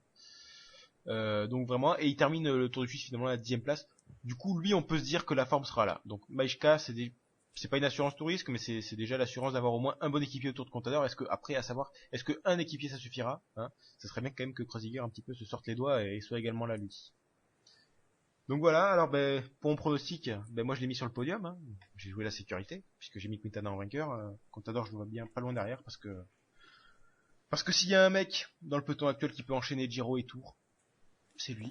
Voilà, parce que Contador, voilà, je pense que niveau gestion de son programme de course et de son programme d'entraînement, c'est un mec qui a maintenant qui a de la bouteille, mais enfin, il y a difficilement quelqu'un qui est plus expérimenté que lui au niveau des grands tours sur le circuit actuel.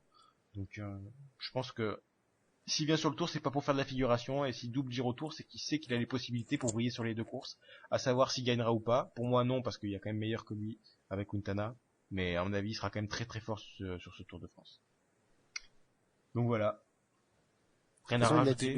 Il a dit lui-même qu'il n'est pas fait de la figuration, qu'il se sentait si fort que l'année dernière sur le Tour. Donc bon. Voilà. Bon, après l'année dernière, ça c'était. Si c'est aussi mieux que l'année dernière, ça sera pas super. Hein. Aussi mieux que l'année dernière. L'année dernière. Ouais, t'as fait bac L toi, non? Ouais, c'est ça. Ouais, non mais c'est clair. Mais l'année dernière, c'est pas, il a abandonné sur chute quoi. C'est dommage, parce qu'à mon avis, il aurait pu gagner. Voilà. Il faut qu'il évite les chutes il faut qu'il évite les chutes. C'est tout. Je pense que sinon il sera comme tous présent. les coureurs, hein. Oui, effectivement. Mais bon, l'année dernière, il reste sur une édition où il a chuté quand même. Donc c'est à signaler, même si c'est un petit peu de un poncif un peu bizarre, mais bon. Alors, on peut tout de suite enchaîner avec le Kenyan blanc. Le surnom le plus pourrave de tout le peloton cycliste, quand même, c'est bien pourri, ça. Oh là là, Il y a Oh, il y a- Petit Blanc. Ouais, il y a Tiblan. Ah ouais, il y a celui-là aussi. Attention, il y a match. En fait, c'est les pseudo, fait les surnoms à partir de blanc, ça passe pas, en fait. C'est les surnoms de France Télévisions. Je pense que c'est ça les Oui, dénominateurs c'est communs, ça, en fait, c'est ouais. ça, hein. Ok, donc Chris Froome, donc coureur de la Sky, leader de la Sky, 4 participations au Tour de France, vainqueur en 2013 avec 3 étapes à la clé, et en 2014, comme Contador, abandon, ce qui avait laissé la porte ouverte à Nibali qu'on va aborder juste après. Et donc en 2015, Froome c'est quoi? C'est vainqueur du Tour d'Andalousie, il faut le signaler quand même, il faut commencer Ouais, les pour choses 2 bien. secondes devant Contador. Voilà. Quand on aborde les palmarès, il faut parler du Tour d'Andalousie, on est obligé. Troisième du Tour de Romandie et premier du Dauphiné libéré en battant là encore de quelques secondes TJ Van Garderen qu'on a abordé sur le podcast précédent. Et c'est surtout une équipe oufissime autour de lui. Alors là, j'ai pas d'autres mots, c'est hallucinant. C'est Koenig. Alors là encore, au moment où on vous parle, la startlist de Sky n'est pas encore fixée. Pour l'instant, il y a que 7 noms. Donc il y en a encore 2 qui vont s'ajouter, hein, si vous savez calculer, 7 plus 2, 9. Mais pour l'instant, ça fait déjà Bravo. rêver. Ouais, merci. Moi j'ai fait S. Donc c'est Koenig qui a fait 3ème Tour du Trentin et 6ème du Giro qui vient de s'achever en prenant bien en remplaçant Porte qui lui s'est failé. Porte qui sera lui donc là, malgré son échec sur le Giro, il fera le Tour en tant qu'équipier.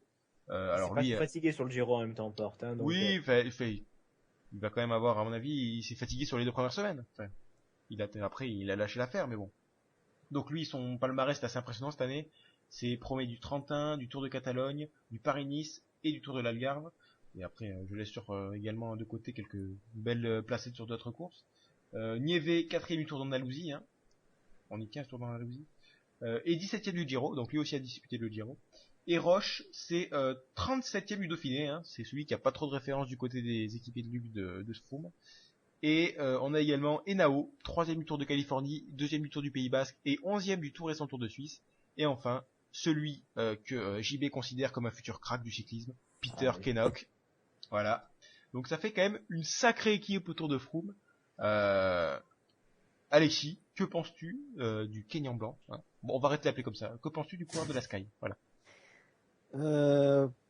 Il y a une équipe plutôt forte autour de lui. Ça, je te l'accorde. C'est un euphémisme, hein. Plutôt, c'est quand même sur le papier, c'est l'équipe la plus forte, quoi. c'est la grosse équipe. Hein. Chacun de ses équipiers pourrait être leader dans n'importe quelle autre équipe. Hein. Ouais, plus ou moins leader. Roche, je suis pas Oui. sûr qu'il soit leader.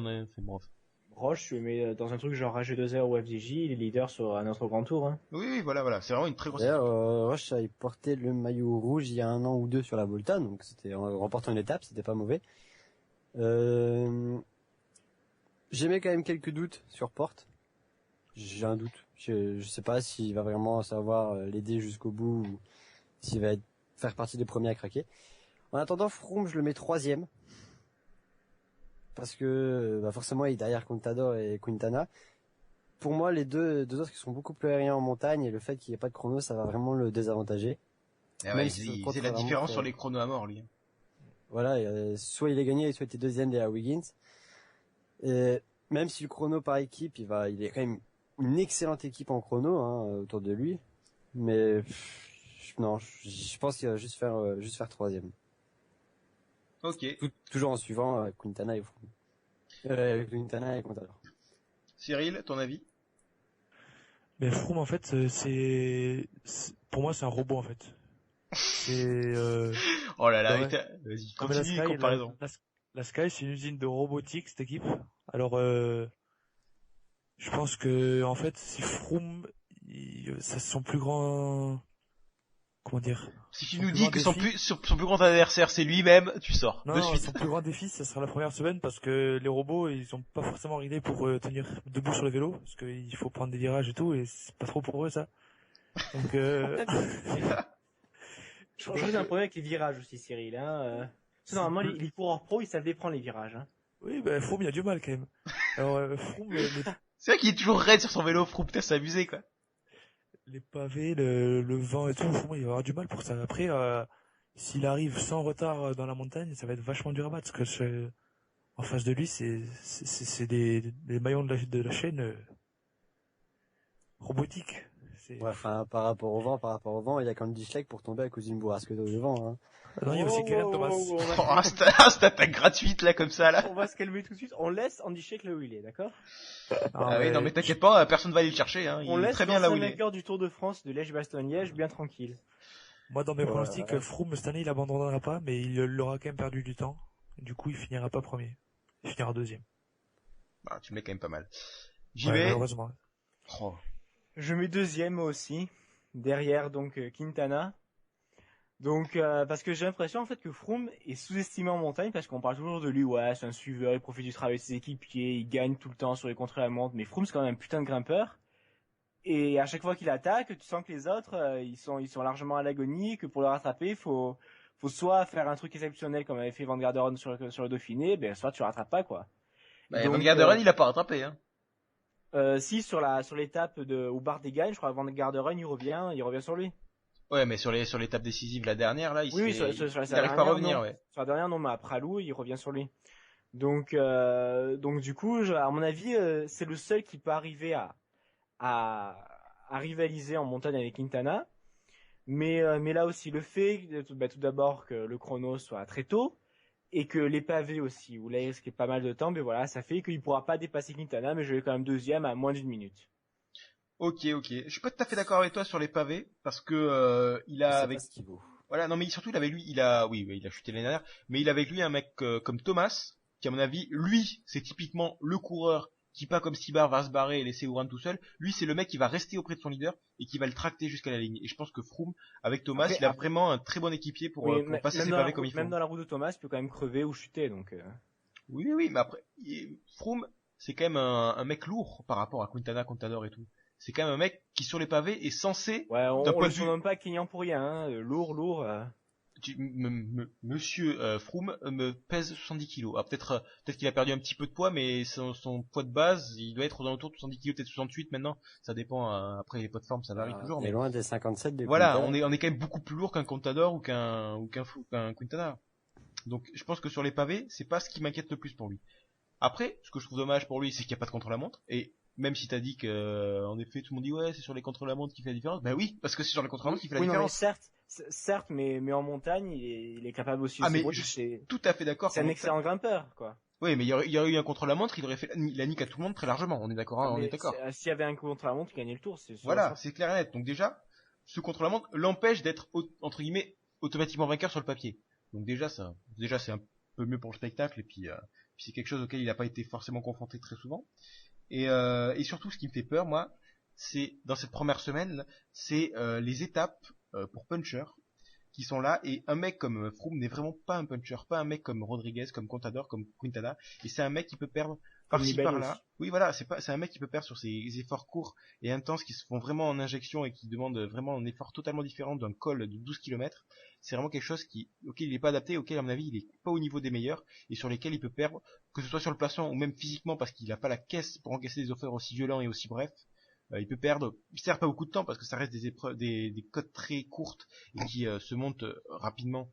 Mais il peut perdre 10 secondes par là, 12 secondes par là, ou même 5 secondes par là, et puis il y a les bonifications en plus. Donc ça peut être toujours un handicap de 30 secondes d'une minute au total, peut-être un petit peu moins d'une minute, mais 30-40 secondes, si on additionne les 3-4 étapes qui se terminent à peu près comme ça, qui au final peuvent l'empêcher de gagner le tour, parce qu'il n'y aura pas le contre-la-montre pour les rattraper, c'est 15-30 secondes. Parce qu'après en montagne, moi je le vois pas larguer Quintana. Je le vois peut-être l'accompagner, Quintana, Quintana, j'ai fait un mix entre les deux. Quintana. Voilà, Quintana et Contador, je le vois bien accompagner ces deux-là, il n'y a pas de souci, je vois que c'est je pense d'ailleurs que c'est un des meilleurs grimpeurs du peloton, mais du fait de ces petites pertes de temps qu'il peut y avoir sur les étapes qui sont pas Oui, non, vraiment mais destinées à je son suis d'accord. profil, c'est ce qui peut l'empêcher pour moi de gagner le tour.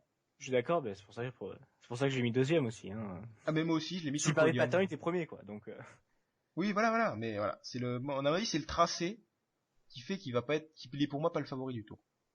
Plus que l'état de forme, ou voilà, c'est vraiment le tracé qui est vraiment taillé pour un coureur, pour un grimpeur pur, tout simplement. On a rarement vu ça, mais c'est pourtant le cas cette année. Voilà, des choses à rajouter sur Monsieur Froome? Non. Voilà. Contador le vaincra. Très bien, Je très préfère bien. rien dire, sinon je vais prendre un procès de Team Sky. Non, mais alors ne pas aimer, de nous, tout simplement. mais ne pas aimer la façon de courir de Sky, je comprends ça tout à fait. Je parle pas de dopage, je parle juste de comment il court, ça. Non mais oui, la façon de courir, oui, c'est ce que je te dis. Moi je parle pas de dopage non plus, hein. T'as entendu Ouais. dopage, je sais pas où, mais mais en effet, c'est anti-spectaculaire à souhait, mais en même temps, Ça marche bien. le sport, je suis désolé, tu fais du sport pour gagner, hein. Tu fais pas du sport pour être forcément joli. Certes, il y a une question esthétique, il y a toujours le côté spectacle, mais à la fin, hein, c'est les palmarès, c'est C'est aussi ce qui le reste truc dans le de- temps, quoi. Après, le motorhome, ils ont pas eu le droit, mais, un truc comme ça, pff. Oui, bon. Bref. C'est plus l'esprit Sky que t'aimes pas, l'esprit ultra scientifique, si je comprends bien. Ouais. Ouais, voilà. Et puis, Ouais, tu c'est- dis que c'est pas bon pour le spectacle, Fusée sur c'est quand modèle. même assez impressionnant de voir une équipe aussi bien organisée, avec des étages de fusée comme ça, qui sont vraiment, mais, Oui, c'est vrai. au poil de cul, c'est vraiment, moi, Mais, c'est assez j'ai- particulier parce que Il court au capteur, c'est vraiment ça, moi, c'est tout que j'interdis, ça. ah, mais moi, je suis Le fan capteur de absolu. puissance sur le vélo, Moi, j'adore ce genre de, Vrajkovic, j'étais fan absolu. Le mec se faisait larguer au kilomètre 1, mais, au kilomètre 15 de l'ascension, il était toujours à 100 mètres derrière. Mais non, mais il réalise son capteur, oui, après, tu peux juste faire ça genre dans ta tête. Oui, Enfin, tu connais tes sensations et tout, et au capteur, pff. ah ben, alors là, c'est des visions qui s'opposent du cyclisme, y a pas de souci. Alors là, je peux comprendre tout à fait cette opposition. Mais bon. Moi, je suis pas du tout contre les capteurs et je trouve que c'est vraiment fait. En tant que, vu À les l'entraînement, études, c'est vu bien, les mais- études, vu les études que je fais, ce qui fait, voilà, une préparation physique, c'est un petit peu mon dada, donc forcément, ouais, les capteurs de puissance seraient toujours pour, quoi. Mais non, mais je suis d'accord, moi aussi, je suis pas contre, mais c'est pendant les courses. À l'entraînement, tu peux te capteur, tu te quoi, Mais la performance, elle se fait pas à l'entraînement, elle se fait en Ouais, course. voilà. ouais. Donc forcément. Non, mais et c'est un débat, pourquoi pas avoir dans le futur, hein. Ça ouvre des possibilités pour ce podcast. On sait jamais. Ça va prendre la relève du débat sur l'oreillette. C'est ça. On fera un mix, les débats du cyclisme. Oreillette plus capteur de puissance sur un podcast dans le futur. Et tu peux tenir Potentiellement. 3 jours. C'est ça, ouais, c'est un débat sans fond, quoi. Bon, mais voilà, je pense qu'on a fait le tour de Froome. Il ne reste plus qu'un seul coureur. Last but not least, comme disent nos amis. Quel accent magnifique. Ouais, t'as vu ça un petit peu, je suis pas français pour rien. C'est Vincenzo Nibali. Alors, on le cite en dernier parce que c'est tout simplement le vainqueur sortant, mais c'est clairement, à mon avis, ça va pas être le favori d'aucun de nous autour de la table parce que cette année, c'est pas aussi bien que l'année dernière, hein, disons. Donc Nibali, c'est 4 participations au Tour de France, c'est vainqueur en 2014 avec 4 étapes à la clé, hein, rien que ça. Et en 2015, c'est 10e du Tour de Romandie et 12e du Dauphiné. Voilà. Malgré, sur le Dauphiné, quand même une étape, je sais plus la combienième c'était, mais avec une très bonne étape qui, surtout d'un point de vue tactique, qui avait été assez bluffante de sa part.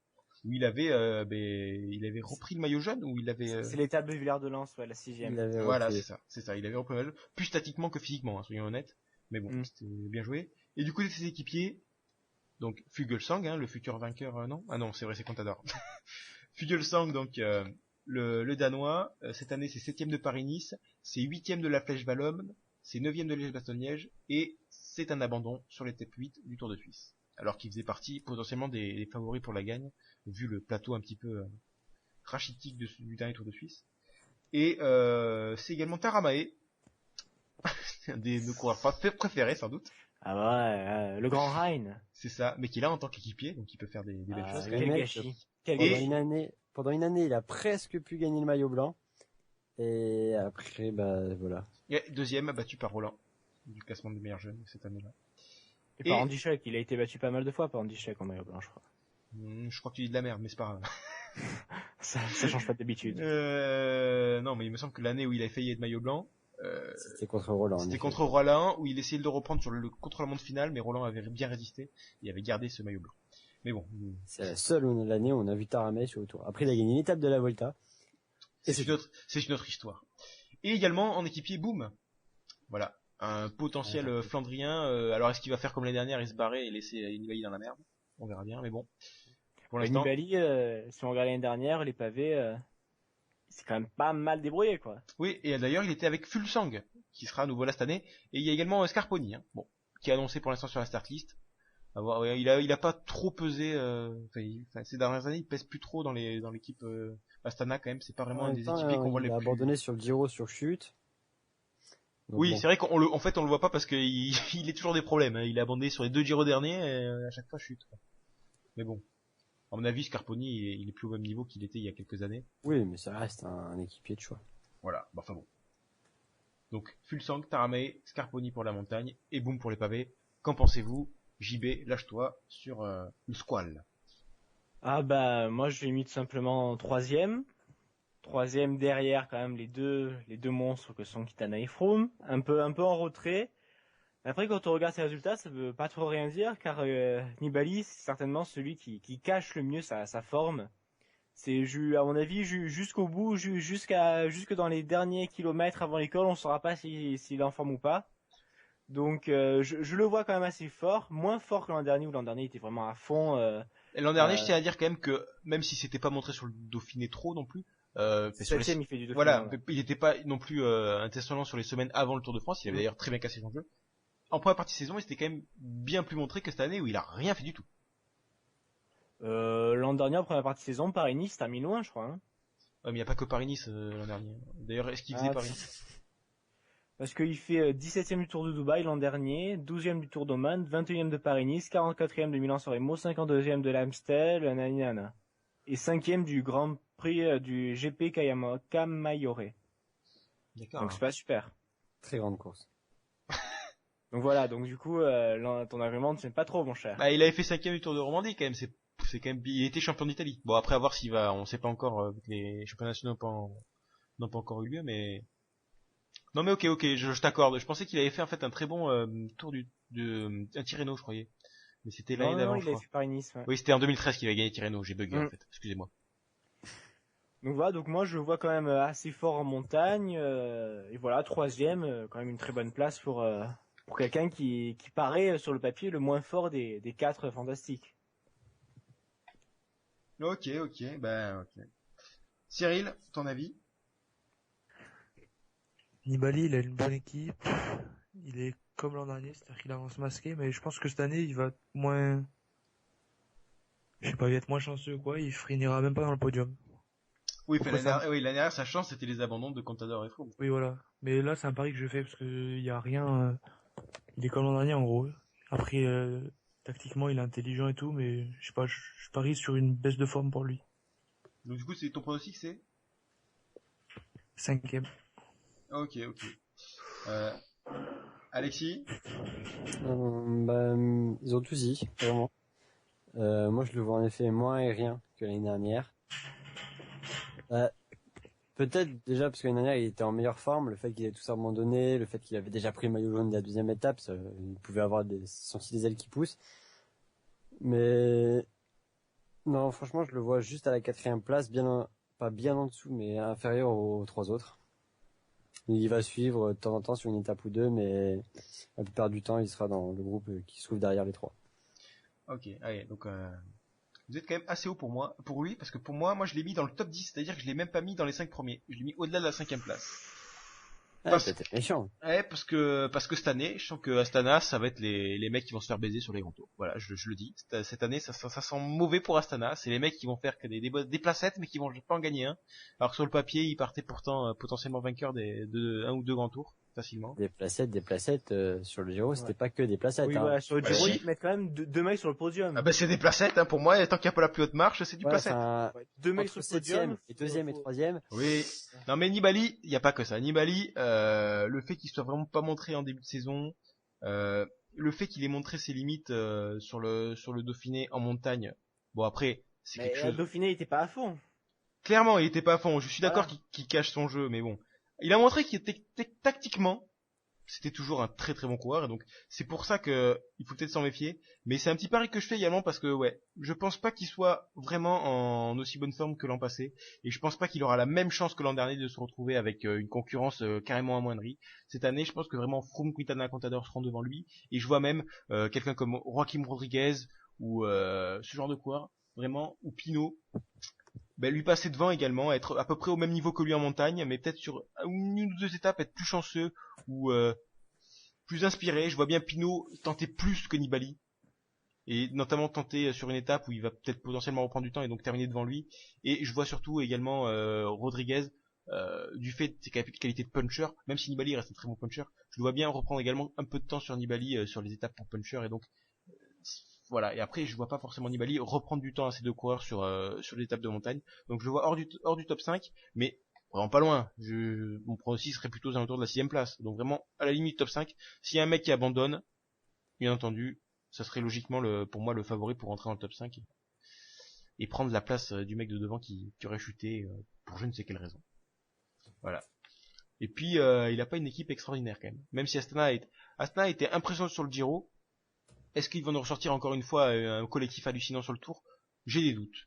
Même si Fulsang peut être très fort, bon, il faut voir. J'ai fait quelques recherches, j'ai pas vu pourquoi il avait abandonné sur le Tour de Suisse, Fulsang. Mais voilà, abandon sur la 8e étape. C'est à peu près tout ce que j'ai tapé sur Google. Bon, j'ai pas cherché pendant des heures, mais j'ai pas trouvé pourquoi. Voilà. Et puis voilà. Fulsang, il avait des problèmes gastriques. Ah, bon, bah alors si c'est maladie, c'est d'autant plus inquiétant pour Fulsang à quelques Après, autres c'est Tours un de truc France, quoi. si c'est une gastro, il s'est soigné en 3 jours, quoi.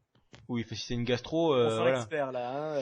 Non, mais surtout, il dans sa vie, Cyril, du coup, il est calé sur le sujet. Hein. à Roux les gastro, je suis pas sûr qu'il les ait bien passés. Hein.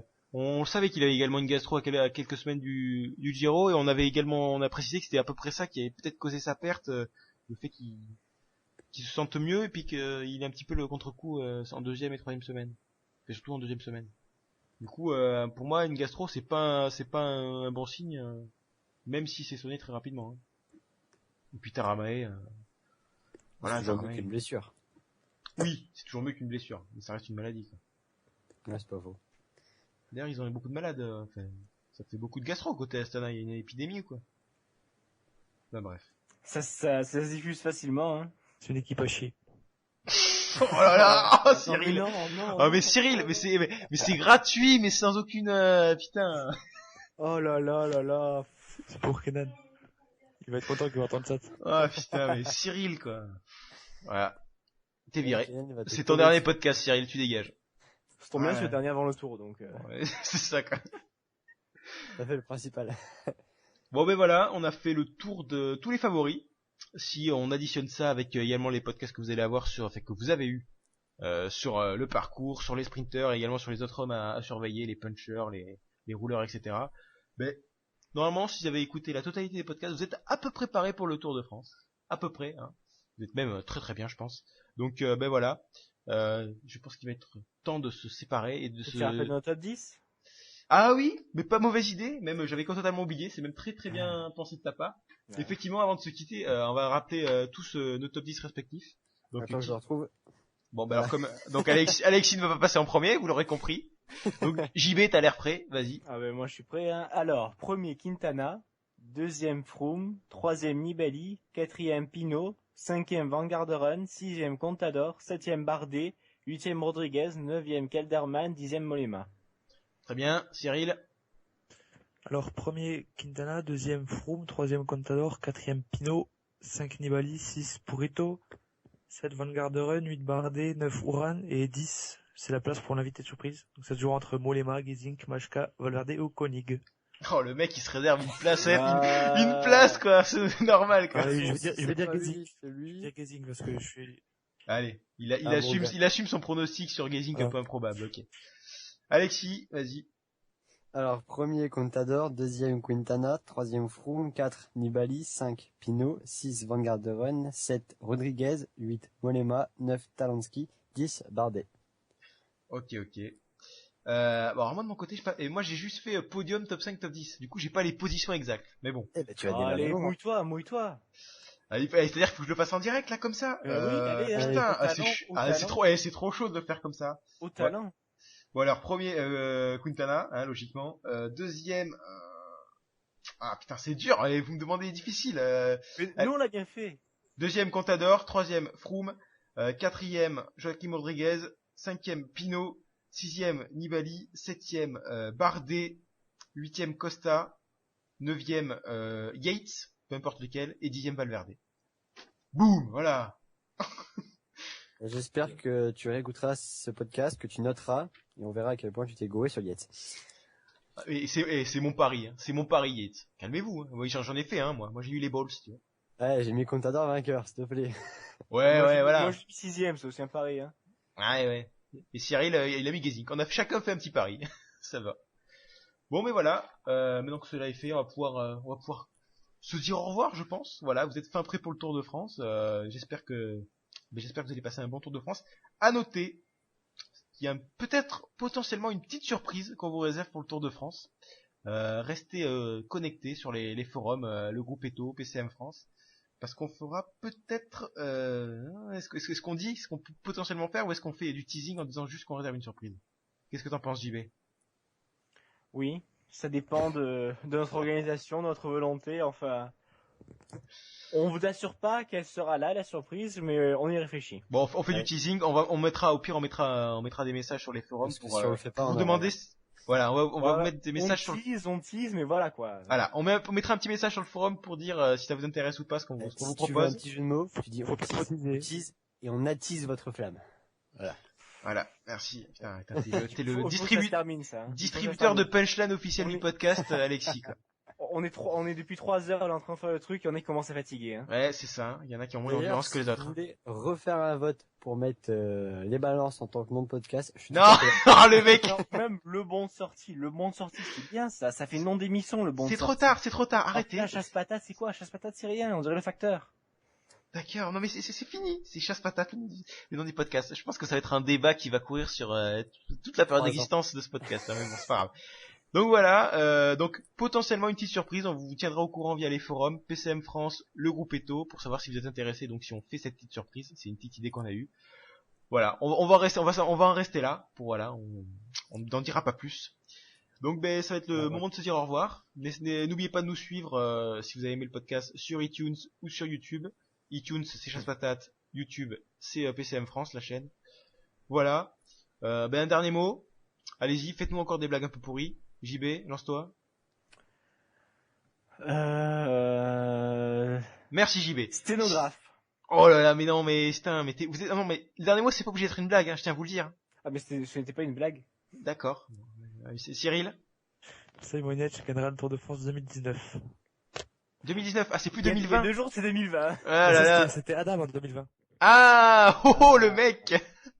Très bien, très bien. Ben, en espérant que le podcast existe encore en 2020 ou en 2019 pour qu'on puisse te ressortir les bandes. Enfin les bandes, on n'utilise pas des bandes mais les fichiers audio. Ouais. Tu vas rester dans les 80, toi. Ouais, c'est ça. Alexis, Avec- un dernier avec mot. sténographe, justement. Tu voulais une blague? Non, non, non, non, non, allez, non. Alors, et On toi, a ok. trop fait, on a trop fait. Alexis, C'est bon. privé de dernier mot. Je sais qu'il va faire une blague de merde. T'es privé de dernier mot, tu dis juste au revoir. Tu sais que c'est la meilleure blague que j'ai jamais faite. Voilà, très bien. Eh ben, il peut même pas se retenir une dernière fois. Bon, ben voilà. Moi, de mon côté, je vais être plus classique, hein. Voilà, je pense que j'ai pas besoin de faire mieux pour relever le niveau. Ben, je vais vous souhaiter un bon Tour de France à tous les mecs, tous les passionnés de vélo qui nous écoutent, hein. Je suis Ouais. sûr qu'il y en a quelques-uns. Hein. Vous Donc, avez ben, le voilà. résultat d'or gagné. Voilà, essayez de supporter les commentaires Thierry Adam, hein. Et d'ailleurs, s'ils nous écoutent en vue de préparer le tour, ça serait bien de se perdre en route. Tout le monde serait content. Voilà. Sinon, un bon conseil Thierry, tu fais comme Jean-Baptiste, tu prends tes fichiers Q-Ranking. Ça marche bien. Voilà, c'est ça. Ouais. Il faut que t'aies Cycling Ranking, Cycling Quotient. Wikipédia, pas bien. Wikipédia, pas bien. Voilà, c'est ça. Bon, ben voilà, c'est le temps de se dire au revoir. Au revoir à tout le monde. Et bon Ciao. Tour de France. Bonne écoute. Ciao. Merci.